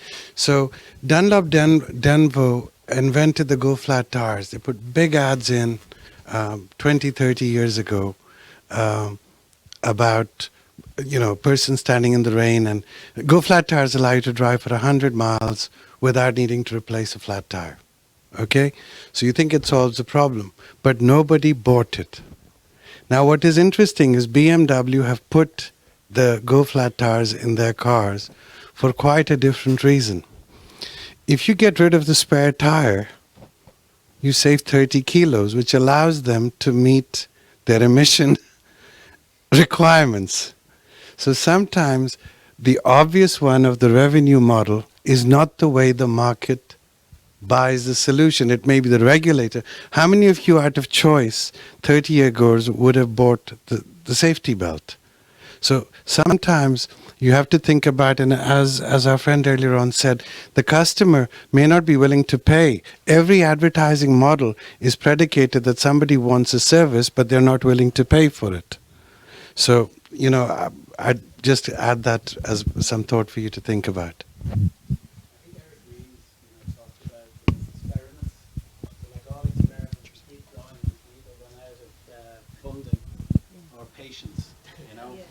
Because while your example about Edison, like Edison, that's patience with a CE. Yeah, well, both types. Like Edison had a whole portfolio of products which were cross-subsidizing his losses in the light bulb area. So he was very cash rich, which most startups aren't, unfortunately. So, you know, like I suppose with startups, as Christina said, with the ruthless 3-week cutoff, you say, all right, how many times can I keep experimenting with this until I I call it quits, and setting that kind of at the start. But when I was building Novara Technology, one of the things which I tried to focus on was whatever I was doing, and I was making a lot of mistakes, I focus on what value am I creating? Because I mightn't be creating value for immediate customers, but I was creating value for a buyer. So the person who ultimately bought a DigiWeb, they wanted a 5% share of the hosting market. So for the first 2 or 3 years of Novara, you know, I was struggling. We had a huge tech overhead. We had to build out the infrastructure. We were making fairly significant losses, but our customer base kept growing and growing and growing. And the great thing about that customer base, annual recurring revenue. So I knew next year what turnover would be plus or minus, you know, churn rate. So if you're building a business and you're building value in that's going to have value to somebody that you can monetize it, then those experiments can continue going on. But if you're building a business, a bit like the one you mentioned in Canaries, where the value either hit the market or didn't, and if it didn't, it was just kaput and scrapped, then it's much higher risk trajectory. And you call the experiments, you really failed much faster then. If you don't have a monetizable exit that's either revenue based or asset based, then you really have to call it quits much quicker. Okay. Yeah, here's. My name is Martina Hanna. First of all, thanks very much, guys, for putting this on. It's absolutely fantastic, and I'm inspired by all of this. I'm only getting into tech, although I am a serial entrepreneur and I have been very successful in lots of different businesses. But one of the things I keep hearing is that word of fear, which I learned long ago was false evidence appearing real. And failure, and the only people that's going to really beat ourselves up, nobody can beat ourselves up more than ourselves. Do you know, it's the outside perception and what people say to you can affect you, but if you allow it and take it on board, you know, it can crucify you. But the one thing I see with all of you is passion. I mean, your passion is bouncing all over the place, and I'm really enthused by that. But what would be the one piece of advice that you could give each of us in starting out? The one, maybe somebody gave you a piece of advice when you were starting out that kind of stuck with you. Do you know, what would be that one piece of advice?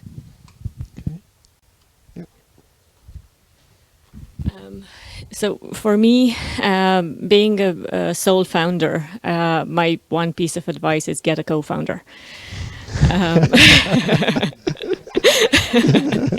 Yes. And to be honest with you, it's getting harder and harder to find a co-founder as you go along, because when you start, you don't realize it, but you know nothing, and then as you keep going and you think, oh, I'll find a co-founder as I keep going and so on, you're growing with your business, and then it's harder to find that person that is meeting you at the same level that you are as well. So looking back through it all, I wouldn't start again if I didn't have a co-founder. Yeah. But how do you find them then? Because I mean, friends, for example, also it's just something natural, right?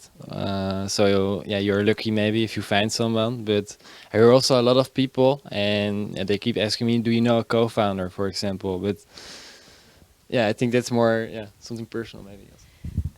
And I guess that's where your point comes along.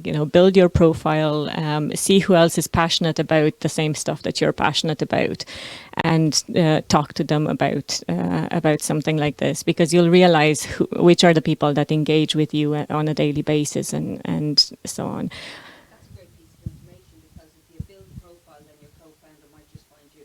Exactly. Yeah. Yeah. It's the same thing I wanted to share.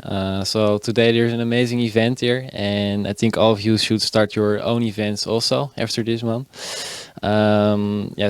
Just start your own things, keep it small. Of course you need to pay your rents also, so don't quit your job if you don't have money after that. So keep it small and try to start in the meantime your own things, build your networks and your personal audience. Yeah, also. It's probably slightly easier to answer for me because most of the people I work with are socially focused. So they're driven by an inner belief and maybe spirituality and all sort of other fluffy stuff that maybe business doesn't always consider. So the one I would say for me would be to, for most of the people that I meet who are solving really big and horrible problems, is never forget the way you felt the first time you saw that problem. Because it's very easy sometimes to get caught up and lost and fight battles you shouldn't be fighting. I used to write little slogans in big letters and put them on my wall, and it would often say something like, never forget the bigger picture and why you're doing this. And it may even be a photograph. And just looking at that resets you. And you think, hang on a minute, why am I having this discussion? Why am I having this fight? Why am I worrying about this? Because this is not going to get me any closer to this passion and this goal. And reminding yourself of that the first time you saw the thing that you're working towards will make everything else seem insignificant.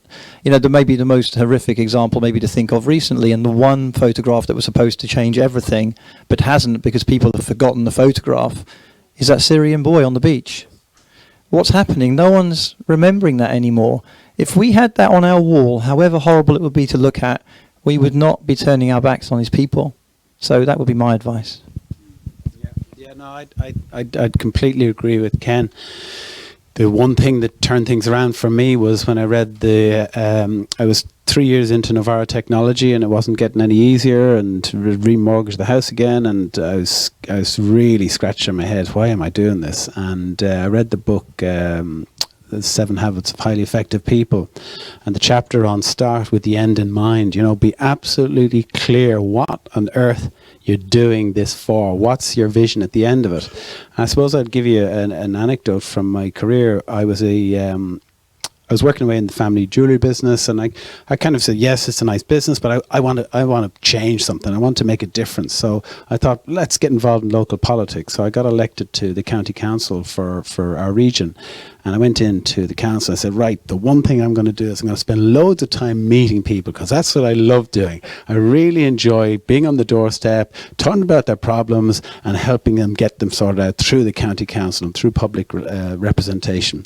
So after my first month on the council, I had my agenda of my meetings. I had my agenda of my meetings with the officials. I had my agenda of the commitments and I looked at my schedule after the first 3 months, and of the time that I allocated, because I was only doing it part-time, you know, it's a voluntary role.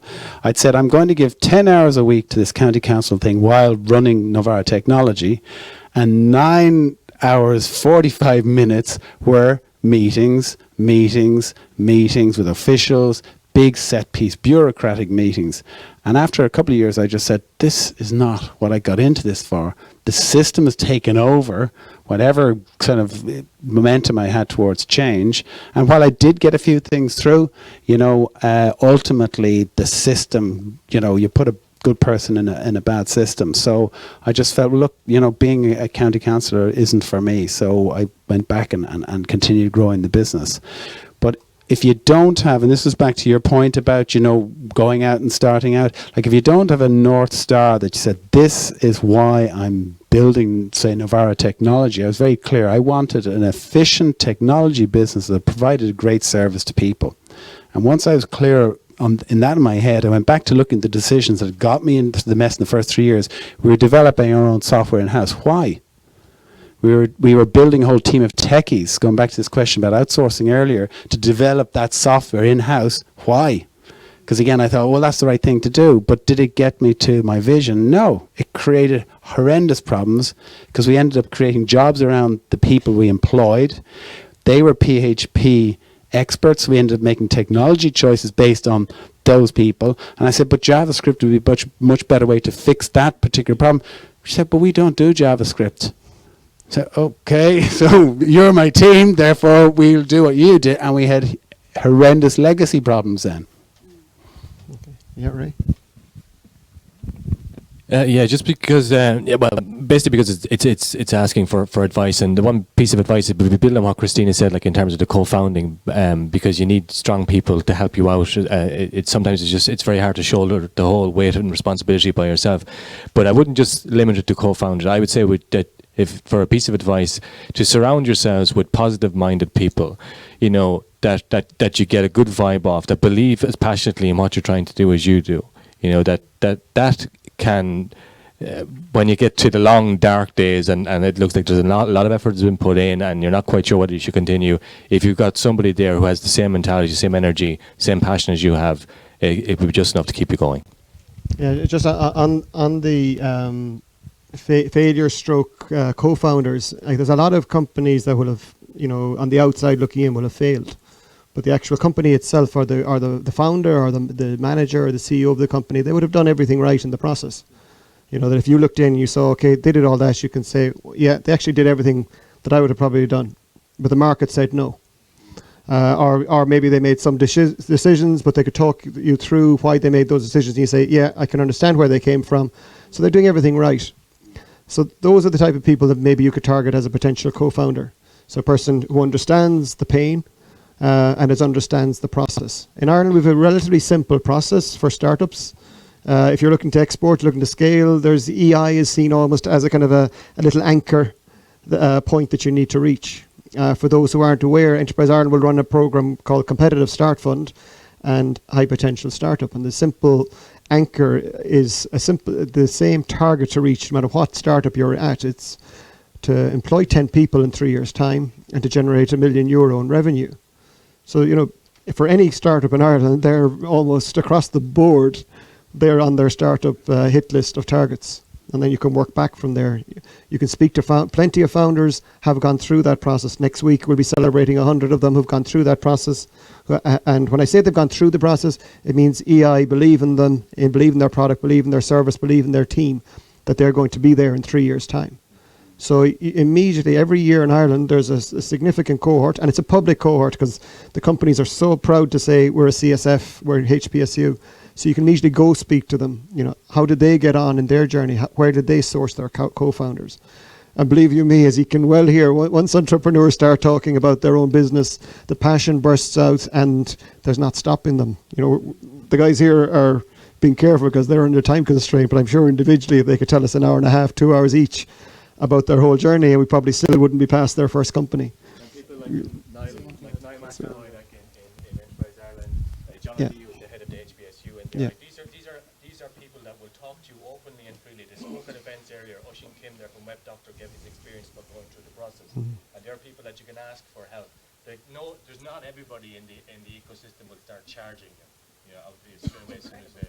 So there's a lot of goodwill there, and I would encourage people to make use of that goodwill. Just to actually make an extra point, that there's knowing when to start, but there's also knowing when to stop. So I actually stepped back from my organisation 2 years ago because I did the reality check, as I was always doing, and I realised that I didn't get into using technology for good, so that I had to fill out DFID anti-corruption policy forms, or do big audits for international donors, or to do recruitment across international borders and worry about data protection stuff. It became something very, very different. So I left. I stepped back, and it was actually received very, very well, because it was seen as actually quite an unusual thing in the social innovation sector, and people actually wrote about me leaving.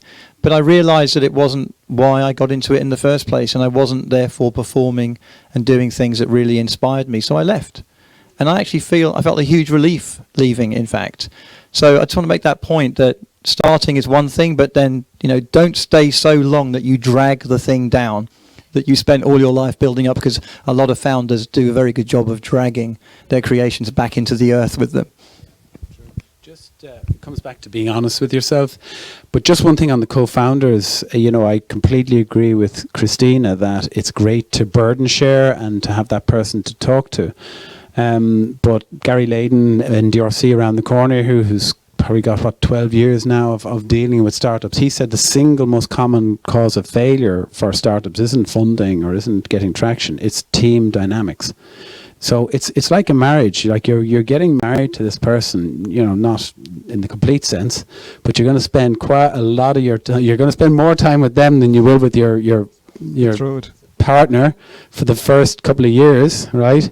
And secondly, everyone has very different expectations. So, when I was setting up Novara Technology, I sat down with the technical guy who was going to deliver, and I said, what are your expectations in terms of salary and equity and control, and where you decision making in year 1, year 2, and year 3? And we documented it all, and it still didn't work out. We still ended up him parting within 12 months, and it was very difficult. And that was one of the things that set us back nearly a year trying to fix all that and sort that out. So, it's not an easy, the bottom line is it's not easy. You really need to go in with your eyes open to startups.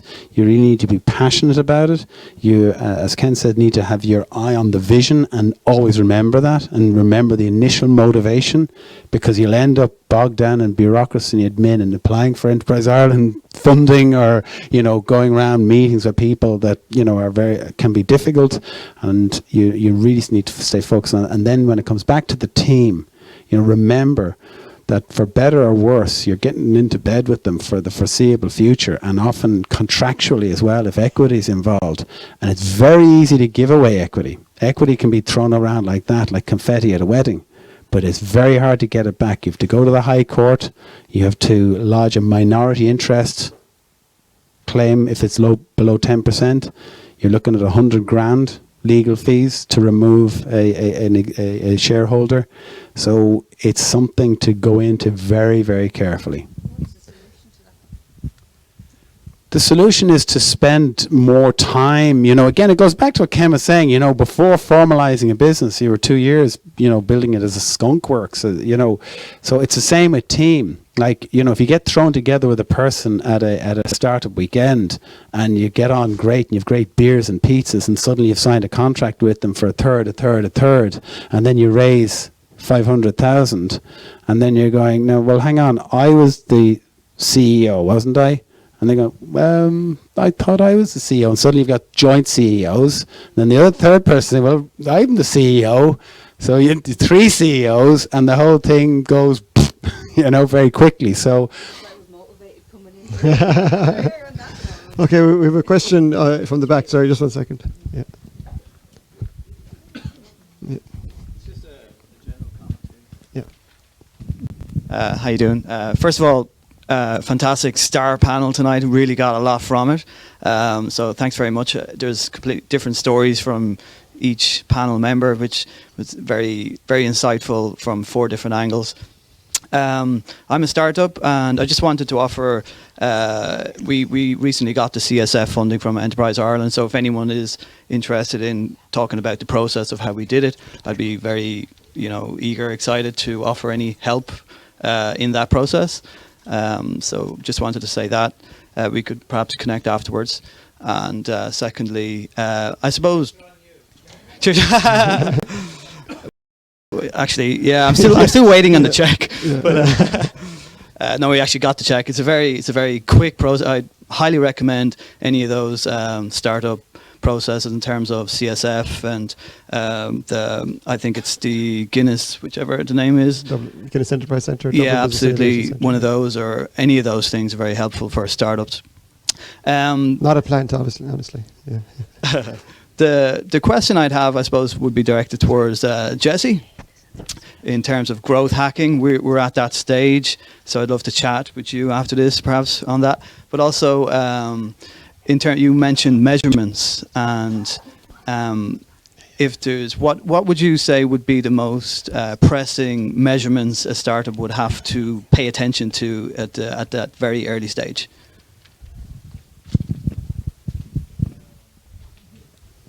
Sorry. Huh? That's it. Who's going to answer that first? Yeah, Jesse. It's coming. Yeah. Good question. I think for online businesses, it all begins with things like marketing pixels, Google Analytics. But most of the companies they only put their main analytics stack. But you should also tag events, and goals in Google Analytics. As I mentioned, a tool as Hotjar is also something that we install directly for all our clients. And I come also at a lot of companies and they say maybe something like marketing automation. And I think that's more for a later stage, because first you need to see if you get traction and if you get product market fit actually. And after that you can see how you can automate some things and keep that going. And a lot of companies where I come, they want to spend a lot of money on Google AdWords and these kind of things. But if you don't know what's happening on your website, it's just a waste of money, because you can't exactly. Okay, we've another question down here, and we might take two more in total from a time point of view. Okay, we have a question from Skype as well. So we'll take this question and then we'll take the Skype question. Yeah. So I wrote a book when I was 8 years old. And when I was 9, I started calling publishers and I asked them, "Oh, hi, my name is Erica Sard. I wrote a book about life and I'd like you to publish it." Most of them laughed and thought it was a prank call and they hung up. So I decided I have to take action, and I went down and sold the book door to door and self-published it. I sold 3,000 copies by selling it door to door and also selling it through social media and around the world. So I believe that if you believe in your product, that's great. But you also have to go out and take action and actually sell it. Am I right? Absolutely, yeah. It's possibly the best advice of the night. We have a Skype question, yes. Yeah. That's going to be a hard act to follow. 4 of you are fired up there. No, I haven't. Not yet. I'm still working on it. No. Thank God this question's not from me. No. Julia from Italy wrote to us through Skype, and she wanted to ask Christina a question. She feels that women are underrepresented in the ICT community, and it's actually a 3-part. So she says, do you think that, well, 2-part, do you think that that's going to change, that it's changing, and do you feel that it's a disadvantage in this field to be a woman? I never saw it as a disadvantage, to be honest. Plus, at the end of the day, let me put it to it this way. So you're in a room full of people all doing the same thing, and you're the woman there doing ICT and so on. Whoever is hiring or whoever is investing and so on, who do you think they'll remember? True. So, I never really looked at it as a disadvantage. I never really I never even thought about, the difference being a woman or a man in business or in technology and so on. But I guess that was the culture that I was raised in, and so on. I think there's definitely a lot of improvement when it comes to encouraging girls and women into technology and into business, and there are a lot of actions that being taken. Even you were talking about one today as well, and it's definitely, things are definitely improving. But I think even talking about the difference, it makes it a difference. Yeah. I always hate this question because, as I said, it's hard to kind of, I can do everything else that a man. And actually, you know what? I was on a panel a while back, and I remember that there was the introductions and so on. I was in college back then, still studying in whatever. I think it was my master's or something. And I was talking about what I was doing, and I remember one of the comments was, "Yes, ladies, but don't forget, keep being ladies and not try being men," or something along those lines.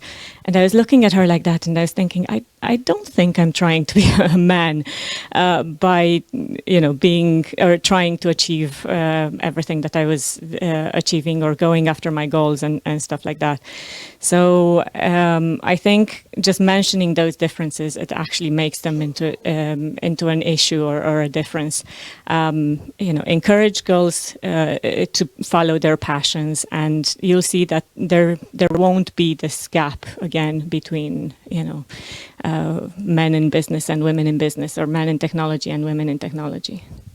Okay, we have another question down here. Do you want to? Yeah. Okay, and I'll come back. I said more in Europe, of course, you have this kind of problems. But for example, a few years ago, we did a big innovation week in Israel, where we built all kind of technology companies from virtual reality to Israel to show the world what's happening around virtual reality. And there you have a lot of women tech entrepreneurs. Actually, it's also because of the army, I think, but it's also a lot of large corporations like Google. They're really supporting the ecosystem. So, for example, every month you have their Mama Campus Day, and I was shocked when I came there. You have just 500 mothers with their babies, really developing things. So, I think these kind of projects could also really stimulate it. And the other thing is exactly what you were saying as well, in terms of, you won't be able to do it, or it gives you that sort of, I can do it. I was told before, you won't be able to study in 2 universities at the same time. I flew over to Ireland. I was studying in Ireland and in Romania at the same time. If you put your mind to it, you can do it. And a lot of the times it is up to that. Oh no, wait a minute. What do you mean I can't do it? Yeah. It gives you that, courage. Yeah. That's super. We're going to take one more from the floor, and then we've one more on Skype. But can I just point out, we've 6 speakers so far, and from the floor here, they said, promote yourself. Nobody's said where they're from, what their company is. So the next time you're speaking, whether you've got your funding from CSF or not, Yeah. Well, my name's Howard. Howard Lane. Cinecafe is my little operation. What I wanted to ask, Christina had mentioned earlier on, she was talking about, and she regret the idea, she didn't have a co-founder at the beginning, or at least she emphasized the value of having a co-founder early on. If you haven't got that, I wanted to ask, how soon should you take on a mentor, or is it easy to find a mentor? It doesn't have to be Christina answering. Anybody in the panelists, do they find that easy, or have they got to that stage yet? Is there a stage when you should be looking for not just free advice from anybody, but somebody who can help, and how do you distinguish? Anything on that if they have time? Or Yeah, well, I could. So it's relatively easy to find a mentor potentially, but what a lot of companies are now looking at is getting advisory boards where they have a pool of mentors without asking any dedicated time from them. Just saying, look, are you there if I have a particular problem in a particular space? So rather than concentrating on one mentor individual, why not look at an advisory board? Yeah, that's exactly what I was going to say. That's one thing that I actually had. I had great advisors along the way, and I had a good mentor that I could pick up the phone in the middle of the night crying my eyes out, I don't know where I'm going next, and he'd be able to break things down for me. I said, okay, well, wait a minute, if you look at it like this, then it's not that bad. So you do need that support from very early stages.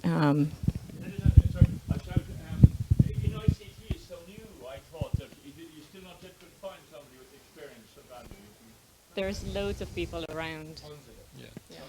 But even for that, what I just mentioned about getting co-founders, I think it should be also a natural process. So you will find someone and you just get advice because you really like what they're doing and you think you get some good information from that.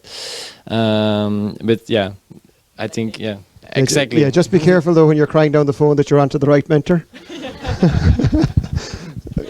Can I just throw a very quick spanner in this co-founding discussion? I actually got and continue to get very frustrated actually with how harsh it is for lone innovators to be accepted. I've just raised a small amount, $100,000 in the US to build a mobile app, which I'm now working on. I looked at lots of programs in the UK that did not take individuals. There's almost this sense that if you don't have a partner, then there's something wrong with you and you need to go and get yourself a team first. And I actually wrote a blog post because I got very angry about it. And in fact, there's a great book called Quiet by Susan Cain, which I suggest any of you read, which is called, it's about the power of introverts. And it's actually a very powerful book which talks about how this newfound amazing collaborative way of working, how you're supposed to pull down all the walls in an office, force people to work together and sit at desks together, that actually there's some great stuff that's come out from people. Einstein was an introvert. So if he'd gone to somebody with this theory of E equals MC squared and been told, go and get yourself a team first, where would physics be? So I'm just making the point that although conventional wisdom might say one thing, sometimes it needs to be challenged. And I just had a very, very interesting and challenging experience looking for support as a sole innovator. And the world is not geared up for that, despite the fact that many talented innovators are sole innovators.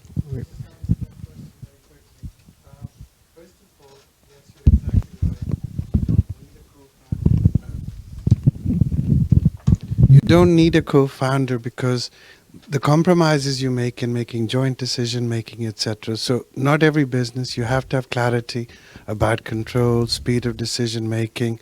And sometimes a lot of people come to us and say, oh, I need a tech co-founder. Actually, it's cheaper to hire a team than go and look for one person who'll have that breadth of skill that they think you can get a CTO who's going to do system analysis and architecture and so on. But having said that, I also run a co-founder meetup. So if you want to join, it's free. It doesn't cost you anything. We run regular co-founder dating events, and we'll have an online platform to allow you to find each other for free from next month. So come and talk to me or Fab, and we'll give you the details. So just sign up.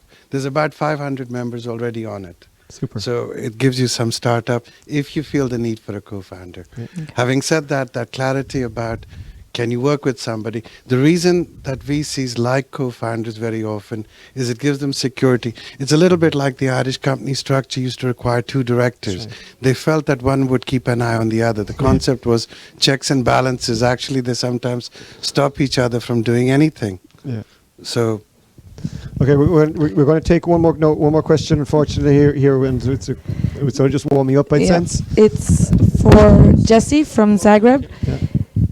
She says that she feels that the internet is growing a lot, especially in Croatia as well, and she feels that what would you do if there's a bubble burst? If the internet bubble bursts, what are you going to do with your life? Yeah. Yeah. Maybe I will start a tomato company or something like that.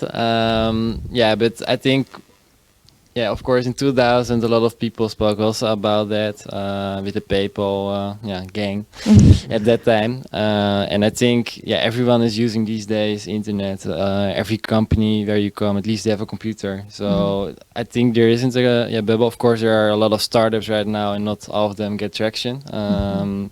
But there's always business. I believe. Okay. So before we finish up, we have a small little draw to make. Mercedes, are you come here, Mercedes? We're going to have a bit of fun before we do it, and I think Mercedes is going to announce what the prize is, and we're just going to have a different way of doing a draw. Yeah. So do you want to explain, Mercedes, what the prize is? Yeah.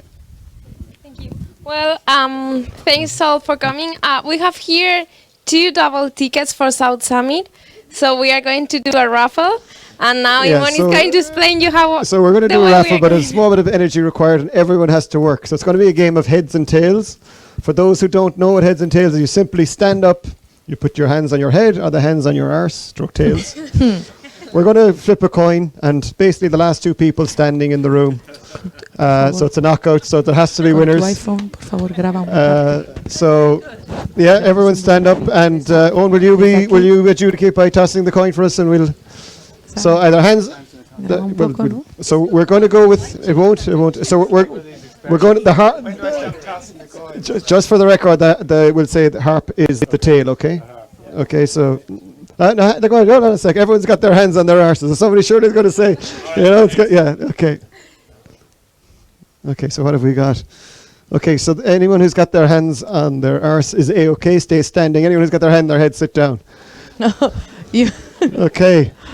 So let's go again. Okay, you would show. No, wait until the people hands on your heads or hands on your tails, as the case may be. Yeah. So again, so we've hands on the head. Anyone with their hands on their head can stay standing. Anyone with their hands on their tails can stay down. Sit down. So how many we got left? No, if your hands on your tail, sit down. Yeah. So if your hands on your head, stay standing. 1, 2, 3. We're down to 4. How many people down the back are participating? 5, 6, 7. So we're down to 7 already. Okay. Okay. So no, we didn't ask. I don't think nobody changed. So okay, either heads or tails. Okay, let's go. So we're back to heads. Though anyone with your hand on your head, you're A-okay still. So we're down to 4. We're down to 4. Okay, now it's 50-50. Okay, just give them all a chance. If you can't all go 4 heads. Okay, two tails, 2 heads. Okay, that's okay. That's okay. Okay, and it's on tails. So anyone with tails is good to the winners, and those with heads are the winners. Are the tails? The 2 tails here. Yeah. So come up and tell us your names. Here. Yeah. Well, these are 2 tickets for South Summit and 2 tickets for South Summit. So welcome to the South. Well done. See you in October. Okay. So we're gonna end. We went a bit long, but that's fine. We're gonna have a little bit of a networking session, so you'll be able to ask any more questions to a lovely guest. Also, we've passed around a survey. I think some of you have received it. Yes? No? No, we had. Okay, we're gonna pass it around, and also you're gonna get a survey tomorrow online. If you would be so kind to fill it out and send it to us, you would really help us to make every event better. And okay, so I hope you enjoyed our event, and let's do some networking. Let's connect. Yeah? Thank you. Super.